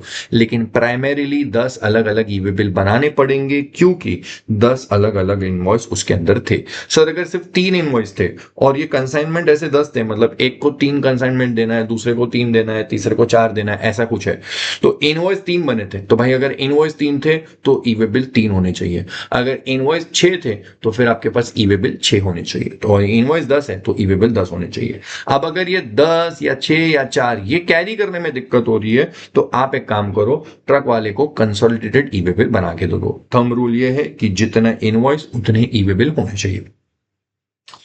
ये तब होता है, कंसोलिडेटेड ई वे बिल तब होगा जब एक सिंगल गुड्स कैरेज के अंदर एक से ज्यादा कंसाइनमेंट जा रहे हैं, तब कंसोलिडेटेड बनता है। जाते हैं नोट्स की तरफ। काम हो गया इधर, पूरा काम बढ़िया हो। यो वी आर। अब आप इसको आराम से रीड कर लीजिएगा। इसके अंदर यही बोला हुआ है, if multiple consignments are to be transported in one conveyance, एक सिंगल गुड्स व्हीकल के अंदर, तब चाहो तो the transporter can carry and generate a single document called as consolidated e way bill instead of carrying separate documents for each consignment in a conveyance. लेकिन ध्यान दो, consolidated e way bill can be generated only after separate e way bills have been generated for each bloody consignment to be transported in the single conveyance. तो जब तक आप अलग अलग नहीं बनाओगे तब तक नहीं बनेगा। और एक बात ये समझ लो कि प्रोसेस कैसे है। द ट्रांसपोर्टर में indicate serial number of E way bills generated in respect of each consignment, तो उसको सब जो 10 अलग अलग ई वे बिल है उनका सीरियल नंबर मेंशन करना पड़ेगा तब बनेगा। मतलब जाहिर सी बात है, जब तक आप तब 10 अलग अलग नहीं बनाओगे, उनका सीरियल नंबर मेंशन नहीं करोगे, तब तक कंसोलिडेटेड वाला बनेगा ही नहीं। Consolidated e way bill does not have an independent validity, इसका इंडिपेंडेंट वैलिडिटी पीरियड नहीं होता है। ये कंसोलिडेटेड वाला बनाया हुआ है on the basis of 10 separate e way bills. तो ये जो 10 सेपरेट ई वे बिल्स है ना, इनके अंदर जो भी गुड्स है ये अपनी अपनी टाइम लिमिट के अंदर पहुंच जाने चाहिए। कंसोलिडेटेड वाले का खुद का टाइम लिमिट नहीं होता। Individual consignment specified in the consolidated e way bill should reach the destination as per the validity period of individual e way bill. Point number 15 हो गया। अब पॉइंट नंबर 16 है जो कि बहुत बढ़िया है, लेकिन उसके पहले मैं आपको जाकर के ड्रैग करके ये वाला पॉइंट बता देता हूं। Sir, this is the same point, separate e way bills for multiple consignments in the E way bill. ठीक है, सेम अभी जो वो ट्रक टेम्पो था उसके अंदर 9 कंसाइनमेंट थे, सब कुछ सेम है। सो मैं बोलूं टेक्निकली पढ़ाते पढ़ाते मैंने आपको पॉइंट नंबर 1 2 3 4 5 सब करवा दिया है। अब मैं आपको करवाता हूँ पॉइंट नंबर 6। अगेन एग्जाम के लिए पॉइंट नंबर 6 एक अच्छा इंडिपेंडेंट पॉइंट है। What is point number 6 talking about? Point number 6 आपको ये बता रहा है ये वाले केस में bill to ship to model है। Bill to ship to model में क्या होता है मालूम है? मैं हरीश, मैंने क्या किया, मैंने मुस्कान को बोला हुआ है कि मुस्कान तू मेरे पास में ना बिलिंग कर दे। ये क्लास के अंदर का एग्जाम्पल है, जिनको मेरी क्लास अटेंड करी उनको पता होगा। यहाँ पे मैंने मुस्कान को बोला है बिल टू, तो वो मेरे पास में बिलिंग करेगी, और उसको मैंने बोला है शिप टू, तो शिपिंग किसके पास में कर देगी? ऋषिता के पास में। तो जब ऐसे मैंने बोला हुआ है मुस्कान को करने के लिए, तो ये वाले केस में बिल मेरे पास में भेज रही है, शिपिंग ऋषिता के पास में कर रही है। तो दो ट्रांजैक्शन हो रहे हैं, one is Muskan to Harish, ये एक इनवॉइस है जो मुस्कान बना के देगी, और दूसरा हरीश टू ऋषिता, और इसके केस में इनवॉइस मैं बना के दूंगा ऋषिता को। तो इनवॉइस तो दो बन रहे हैं लेकिन मूवमेंट एक ही हो रही है, और अगर मूवमेंट एक ही हो रही है तो ई वे बिल एक ही बनाना चाहिए। अब वो ई वे बिल कौन बनाएगा? तो लॉ बोलता है ई वे बिल या तो मुस्कान को बोलो वो बना देगी, या हरीश को बोलो वो ई वे बिल बना देगा। यही यहां पे लिखा हुआ है। एक ट्रांजैक्शन है मुस्कान टू हरीश और दूसरा है Harish to Rishita.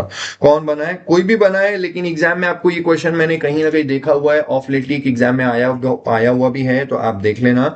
Only one e way bill is required to be generated. अब कौन बनाएगा? ईदर बाय ए और बी, मतलब ईदर बाय मुस्कान और हरीश। ठीक है, हरीश ये रहा, तो या तो मुस्कान या हरीश कोई भी बनाते हैं। ये आपका पॉइंट नंबर 6 हो गया। अच्छे से पढ़ लेना, एग्जाम में इसके ऊपर 5 नंबर का आंसर लिखना हो, कैसे लिखोगे आप वहां से पूरा इसका डेटा लेके पढ़ के जाना, एग्जाम में आराम से पेल के लिख के आना। ठीक है, पूरा पॉइंट नंबर 1 2 3 4 5 6 आपका ये पूरा खेल खत्म हो गया। सर इजी वाला पॉइंट है पॉइंट नंबर 17, और उसके बाद में लास्ट वाला पॉइंट एकदम मस्त धमाकेदार पॉइंट नंबर 16, और उसके बाद क्लोज कर देंगे। पॉइंट नंबर 17 बता रहा हूं दोस्त आपको, बहुत सिंपल, गजब सिंपल। अगर अनरजिस्टर्ड पर्सन ई वे बिल बना रहा है, अनरजिस्टर्ड पर्सन, तो भाई सॉरी पर्सन नहीं, ट्रांसपोर्टर, ये सब ट्रांसपोर्टर का बात कर रहे हैं। अगर एक ट्रांसपोर्टर है, रजिस्टर्ड है in only one state, registered है, तो उसके पास में क्या होगा? जीएसटी नंबर है, तो उससे उसका ई वे बिल बन जाएगा। पहले रजिस्टर्ड है, जीएसटी नंबर लेगा और उसी को यूज करके ई वे बिल पोर्टल पे अपने आप को रजिस्टर करवा लेगा। जब भी किसी को बोलना है कि मुझे असाइन करो, तो सामने वाले को जीएसटी नंबर दे देगा, कोई दिक्कत नहीं है। लेकिन भाई साहब अगर वो रजिस्टर्ड ही नहीं है और फिर भी उसको ई वे बिल वाला कामकाज करना है, तो क्या ले ले? ट्रांजिन। ट्रांजिन क्या होता है? ऑलरेडी पढ़ाया हुआ है, ये आपके ऊपर एग्जाम में आ सकता है, बता दिया आपको। अब आपको और एक चीज बता देता हूं, अगर ट्रांसपोर्टर रजिस्टर्ड है, अब रजिस्टर्ड तो यहां पे भी है, रजिस्टर्ड तो यहां पे भी है, लेकिन फर्क क्या है? यहां पे ट्रांसपोर्टर रजिस्टर्ड है and he is having GSTIN in multiple states with the same pan, मतलब एक ही पैन पे एक से ज्यादा जीएसटी नंबर है। यहां पे इसके पास में एक ही जीएसटी नंबर है, यहां पे इसके पास में मल्टीपल जीएसटी नंबर है। अब ये सोच रहे हैं कि मेरे को अलग अलग जीएसटी नंबर है, तो मेरे को कितने जीएसटी नंबर से मेरे को अपना ई वे बिल बनाना चाहिए? और अगर ये कंफ्यूज हो रहा है, तो ये चाहे तो ये क्या काम कर सकता है, अपने जितने भी अलग अलग जीएसटी नंबर है उन सबको छोड़ दे, उनमें से कोई भी एक जीएसटी नंबर लेकर के ई वे बिल पोर्टल पे सबमिट करके उनको बोले कि मेरे को दे दो यूनिक कॉमन एनरोलमेंट नंबर। मेरे को ई वे बिल बनाने के लिए 10 अलग अलग जीएसटी नंबर यूज नहीं करने, मेरे को एक ही नंबर दे दो। तो आपको ई वे बिल बनाने के लिए एक सेपरेट सिंगल नंबर चाहिए, तो वो सिंगल नंबर है unique common enrolment number, CEN, UCEN या CEN कुछ भी बोलो। किसको मिलता है? सिर्फ एक रजिस्टर्ड ट्रांसपोर्टर को who is having GST numbers in multiple states with the same pan. एक पॉइंट अच्छे से याद रख लेना, एग्जाम में आपको एमसीक्यू वगैरह में दिख सकता है कि ट्रांसपोर्टर को अगर उसने एक बार CEN unique common enrolment number ले लिया तो वो अब अपना कोई भी जीएसटी नंबर यूज नहीं कर सकता for the purpose of E way bill. अब ई वे बिल के लिए उसको यही यूज करना पड़ेगा। और एक बात समझ लो कि ये जो ट्रांसपोर्टर होता है उसको अगर यूसीईएन यूनिक कॉमन एनरोलमेंट नंबर चाहिए तो अपना कोई भी एक जीएसटी नंबर सबमिट करके अपना कॉमन एनरोलमेंट नंबर ले ले, और एक बार कॉमन एनरोलमेंट नंबर आ गया तो जीएसटी नंबर यूज नहीं कर सकता। तो अनरजिस्टर्ड ट्रांसपोर्टर है, ट्रांजिन ले ले। रजिस्टर्ड है एक ही स्टेट में तो जीएसटी नंबर से काम चला ले। और अगर एक से ज्यादा वाला है तो देखो आपके पास 10 जीएसटी नंबर है, 10 को यूज करो, हमको दिक्कत नहीं है। लेकिन अगर आपको लग रहा है कि मुझे कॉमन नंबर चाहिए तो कोई भी एक जीएसटी नंबर यूज करके अपना कॉमन नंबर ले लेना, ठीक है। उसके बाद में आपके पास देखो जी, आप इसका स्क्रीनशॉट लेकर के रखो। सीन क्या है कि आपको पूरे जीएसटी एक्ट में अलग अलग तरीके के नंबर आपको हर जगह पे देखने को मिलते हैं, और इंस्टीट्यूट आपके मजे लेने के लिए पूरी तैयारी में बैठा रहता है। ओके, सो कहीं ना कहीं किसी एमसीक्यू में आपके साथ 100% ऐसा कुछ आपको देखने को मिल सकता है। इंटर फाइनल कहीं में भी गेम हो सकता है, ध्यान देना। जीएसटी नंबर अगर आपके पास में है तो कहां कहां काम आता है, हर चैप्टर में काम आता है, कुछ ना कुछ जीएसटी नंबर के लिए बोलते रहते हैं, छोड़ दो उसको। एनरोलमेंट नंबर की बात करिए रजिस्ट्रेशन चैप्टर में। मेरे जो नोट्स, जो मेरे से पढ़ा हुआ, जो मेरे को फॉलो करता है, वो सेक्शन 24 के अंदर जाकर के देखेगा तो एनरोलमेंट नंबर पता चलता है। ये तब चाहिए जब if you want to supply goods through ECO. बाकी लोग जो मॉड्यूल फॉलो करते हैं, बाकी ऑथर को फॉलो करते हैं, उनको सेक्शन 23 में भी देखने को मिल सकता है, लेकिन मैं इसको 24 में डालता हूं। सो ये आपको मिल जाएगा। ये उन लोगों को है जो अनरजिस्टर्ड सप्लायर है, उनको गुड सप्लाई करना है थ्रू ईसीओ। उसके बाद UEN, unique enrolment number. Unique enrolment number कब चाहिए, कहां चाहिए? देखो, यूनिक एनरोलमेंट नंबर आपको अकाउंट्स एंड रिकॉर्ड्स वाले चैप्टर में चाहिए। यूनिक एनरोलमेंट नंबर आपने आज भी देखा हुआ है, इधर देखो, ये रहा यूनिक एनरोलमेंट नंबर। ये आपको यहां पे भी दिखता है, ये आपको ई वे बिल के लिए चाहिए। और आपको ये अकाउंट्स एंड रिकॉर्ड्स में भी देखने को मिलता है। अकाउंट्स एंड रिकॉर्ड्स मेरे पास इधर ही होगा, किधर, मैं एक बार स्क्रॉल करके बता ही देता हूँ कहां चला गया है।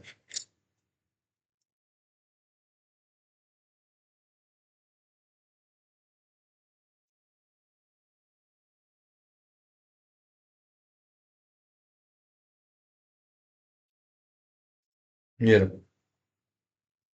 यूनिक एनरोलमेंट नंबर, ठीक है, ये इधर काम आता है। ये कौन सा चैप्टर है सर? ये चैप्टर आपका अकाउंट्स एंड रिकॉर्ड्स। चलो जी, इधर आ गए। तो यूनिक एनरोलमेंट नंबर आपको देखने को मिलता है अकाउंट्स एंड रिकॉर्ड्स चैप्टर। मैंने ये लिस्ट में लिखना भूल गया हूं, लेकिन आपको ये ई वे बिल पोर्टल पे मतलब ई वे बिल बनाने के काम भी आएगा। For maintaining the accounts and records वगैरह वगैरह, कंसाइनर कंसाइनी, ये अनरजिस्टर्ड ट्रांसपोर्टर्स को काम आता है। और OOWG, owner and operator of warehouse and godown, ये किस लिए काम आता है? For maintaining records of consignor consignee and the goods that are being stored in the warehouse और that are being transported. TRANSIN किसको काम आता है? ई वे बिल चैप्टर में बात करते हैं इसकी। किसको काम आता है? ई वे बिल पर्पस के लिए काम आता है, अनरजिस्टर्ड ट्रांसपोर्टर्स को काम आता है। यूनिक कॉमन एनरोलमेंट नंबर, ये भी यहीं पे लिखा हुआ है, ये ई वे बिल के लिए काम आता हुआ है आपको। और ई वे बिल के लिए काम आता है वो वाले जो एक रजिस्टर्ड है एक से ज्यादा स्टेट के अंदर। यूनिक आइडेंटिटी नंबर, यूआईएन, ये रजिस्ट्रेशन चैप्टर के अंदर देखने को मिलता है। वो काउंसिलेट और एम्बेसी ऑफ फॉरेन कंट्रीज, या फिर यूनिसेफ इंडिया का ऑफिस, या multilateral financial institution and organisation, notified person को काम आता है। आपको यूआईएन देखने को मिलेगा ये रजिस्ट्रेशन चैप्टर के अंदर। पैन, भाई पैन तो आपको बहुत सारी जगहों पे देखने को मिलता है, तो पैन आपको देखने को मिलेगा, कोई दिक्कत नहीं है, वेरियस चैप्टर्स के अंदर मिलेगा। एक मैंने जो भूल गया हूं वो मैं आपको बताता हूँ, ये डबल स्टार मार्क करके अपन इसको इधर लिख देते हैं, double star, U E N, which chapter? e-way bill chapter. For what purpose? For generating e-way bill by unregistered supplier or recipient, ठीक है, ये आपको मिल जाएगा। यही चैप्टर के अंदर का लॉजिक है, ये भी यूनिक एनरोलमेंट नंबर है। सो आई बिलीव आपका पूरा यहाँ पे डेटा खत्म हुआ। अब मेरे पास लास्ट पॉइंट है और इसको खत्म कर रहे हैं sir. Blocking of E way bill, e way bill block करने का बात कर रहे हैं सर। ई वे बिल ब्लॉक करने की बात कर रहे हैं। ई वे बिल ब्लॉक, ई वे बिल जनरेट करना ब्लॉक कर देंगे, किसके लिए? अगर अगर अगर आउटवर्ड मूवमेंट करना है एक डिफॉल्टिंग रजिस्टर्ड पर्सन को, वो डिफॉल्टिंग रजिस्टर्ड पर्सन को अगर आउटवर्ड मूवमेंट करना है तो उसके आउटवर्ड के लिए कोई भी ई वे बिल नहीं बना सकता, वो खुद भी नहीं बना सकता, और वो किसी को बोलेगा तो जो सामने वाला कंसाइनी है, जो गुड्स उससे खरीद रहा है, जो भी है, वो भी नहीं बना सकता, ट्रांसपोर्टर भी नहीं बना सकता, कोई ईसीओ कोई भी नहीं बना सकता अगर डिफॉल्टर का आउटवर्ड है तो। सर डिफॉल्टर कौन होता है? बढ़िया से पढ़ के जाना एग्जाम में, मेरे को ही मालूम भाई साहब, ये अगेन एक इंपॉर्टेंट वाला आइटम है, आपके ऊपर ही आ सकता है एग्जाम में। कौन है ये, क्या सीन है? सर पॉइंट नंबर ए, अगर कोई पर्सन है कॉम्पोजिशन स्कीम के अंदर है और उसने अपना CMP 08 back to back 2 quarters के लिए फर्निश नहीं किया तो वो डिफॉल्टर हो जाएगा। वापस से बोल दो, कॉम्पोजिशन डीलर है, CMP 08 क्वार्टरली भरना पड़ता है, क्वार्टर खत्म होने के बाद 18 तारीख तक। CMP 08 आपने बैक टू बैक 2 क्वार्टर्स के लिए नहीं भरा, डिफॉल्टर हो जाओगे। कॉम्पोजिशन नहीं हो, रेगुलर वाले हो, रेगुलर वाले हो और अपना बैक टू बैक आपने अपने रिटर्न्स फर्निश नहीं किए। सर रिटर्न्स मतलब क्या भाई? रिटर्न्स मतलब GSTR 3B का बात कर, GSTR 3B। आपने अपना 3B फाइल नहीं किया हुआ है बैक टू बैक 2 पीरियड्स के लिए। मंथली वाले हो तो बैक टू बैक 2 मंथ के लिए, क्वार्टरली वाले हो तो बैक टू बैक 2 क्वार्टर के लिए, या फिर पहले मंथ में थे अब क्वार्टर में चले गए तो 1 मंथ का 1 क्वार्टर का नहीं भरा हुआ है, या फिर पहले क्वार्टर के थे फिर मंथ में थे, जो भी है क्वार्टर 2 पीरियड का आपने फाइल नहीं किया हुआ है 3B। या फिर आप रेगुलर वाले हो और आपने अपना GSTR 1 नहीं भरा है फॉर एनी 2 मंथ्स और क्वार्टर्स, तो एनी बोल दिया। अब यहां पे कॉन्जिक्यूटिव बोला हुआ है, यहां पे एनी बोला हुआ है, यहां पे 3B कॉन्जिक्यूटिव है और 1 एनी पे है, ध्यान देना। लास्ट में कोई ऐसा पर्सन जिसका रजिस्ट्रेशन सस्पेंड हो चुका है, ये चारों में से अगर कहीं पे भी आ गए तो आप डिफॉल्टर हो, और डिफॉल्टर अगर हो तो भाई साहब ये प्रॉब्लम है। इस पूरी कहानी के अंदर जो डिफॉल्टर है ये मेरी क्लास का एक स्टूडेंट है, अपना अच्छा दोस्त है, लेकिन अपन इसके हमेशा मजे ले लेते हैं। इसका नाम है धवल, इसका सरनेम है जैन, धवल जैन। सॉरी धवल, बस जस्ट फॉर जोक्स, ठीक है, don't feel bad, it is just for jokes, it is just for fun, just wanted to make you famous, ठीक है, बट कोई जानता नहीं धवल जैन कौन, ठीक है, तो टेंशन नहीं। तो धवल जैन है, इसका मुंह काला कर दिया क्योंकि ये चोर इंसान, ठीक है, चोर है एक नंबर का, ठीक है, चोर चोर, वो पुनीत सुपरस्टार जैसा बोला चोर नल्ला भिखारी, वैसा वाला चोर, ठीक है। तो ये चोर मतलब ये डिफॉल्टिंग रजिस्टर्ड पर्सन है, ये डिफॉल्टर है।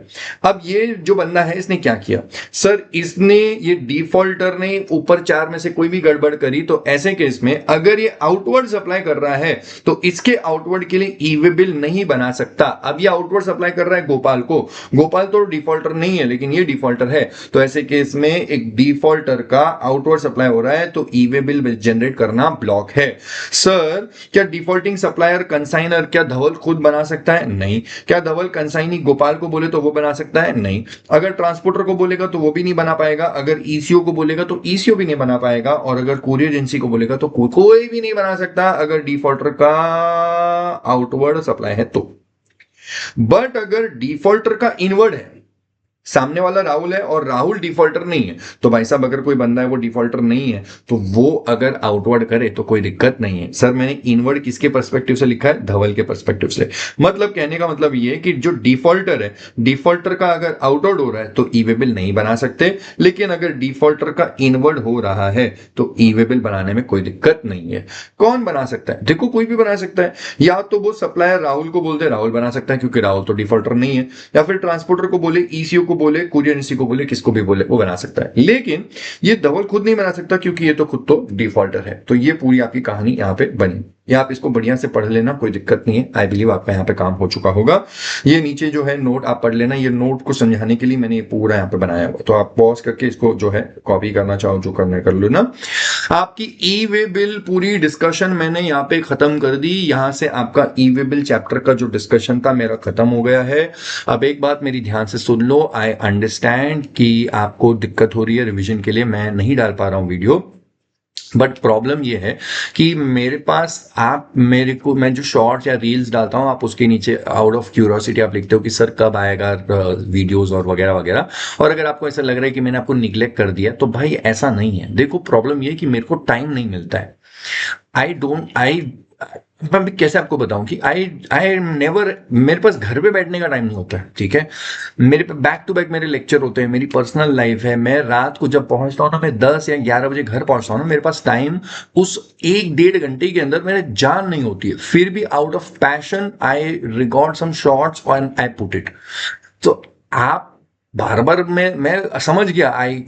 आपने मैसेज डाला, मैं कन्वे कर लिया, मैं कन्वे हो चुका है मेरे को। But only if I get time I be able to do it. अगर आपको लग रहा है कि आपके रिवीजन वीडियो छोड़ करके मैं शॉर्ट्स डाल रहा हूँ, ऐसा नहीं हो सकता है। मेरे को रात को मेरे पास में आधे 1 घंटे की जान बचती है, उसमें नहीं होता है revision video. It takes time at least for a person who has good no resources, उसको टाइम लगता है भाई। मैं मेरे घर में रिकॉर्ड करता हूँ, ये आपको दिख रहा है ऐसा, लेकिन ये पूरा सेटअप करना पड़ता है। So I hope you understand. And in this coming week I am planning कि मैं आपका और कंटेंट खत्म कर दूं कि मेरे जो इंटर वाले हैं एटलीस्ट उनका मैं 90% पूरा पोर्शन उड़ा दूं in the revision and all of that. Please समझो यार, बस और कुछ नहीं बोल सकता हूँ। Support if you feel that, at least मुझे गाली मत दिया करो या मुझे स्पैम मत किया करो। अच्छा नहीं लगता है। मतलब if I am helping you out then I don't like if anybody is being harsh on me. बस यही बोलूंगा मैं। बाकी तो love you all and all the very best. मिलते हैं बहुत जल्दी। सब्सक्राइब करो यार, अगर आप फुकट में देख रहे हो और सब्सक्राइब नहीं कर रहे हो तो बड़ा बुरा लगता है। दूसरी बात, मेरा इंस्टाग्राम को मुझे फॉलो कर दो। मैंने एक नया इंस्टाग्राम चालू किया हुआ है, CA.Harish Wadhwani। इसमें मैं मेरी रील्स वगैरह डाल रहा हूँ, जो मुझे कुछ भी करना है 100 डे चैलेंज या जो भी है। Follow me on Instagram. Telegram है, इंस्टाग्राम पे मेरे 2 अकाउंट्स हैं, उनको फॉलो करो। मेरे टेलीग्राम पे आओ, मेरे को यूट्यूब पर करो कुछ जिंदगी में, कुछ बढ़ाओ फैलाओ, ठीक है। This was all the request. लेकिन आप अपनी पढ़ाई पे भी ध्यान देना। एग्जाम्स एकदम सर पे पहुंच गए हैं आपके, फटाफट पढ़ो, माँ कसम इस बार क्रैक करके खत्म करना है।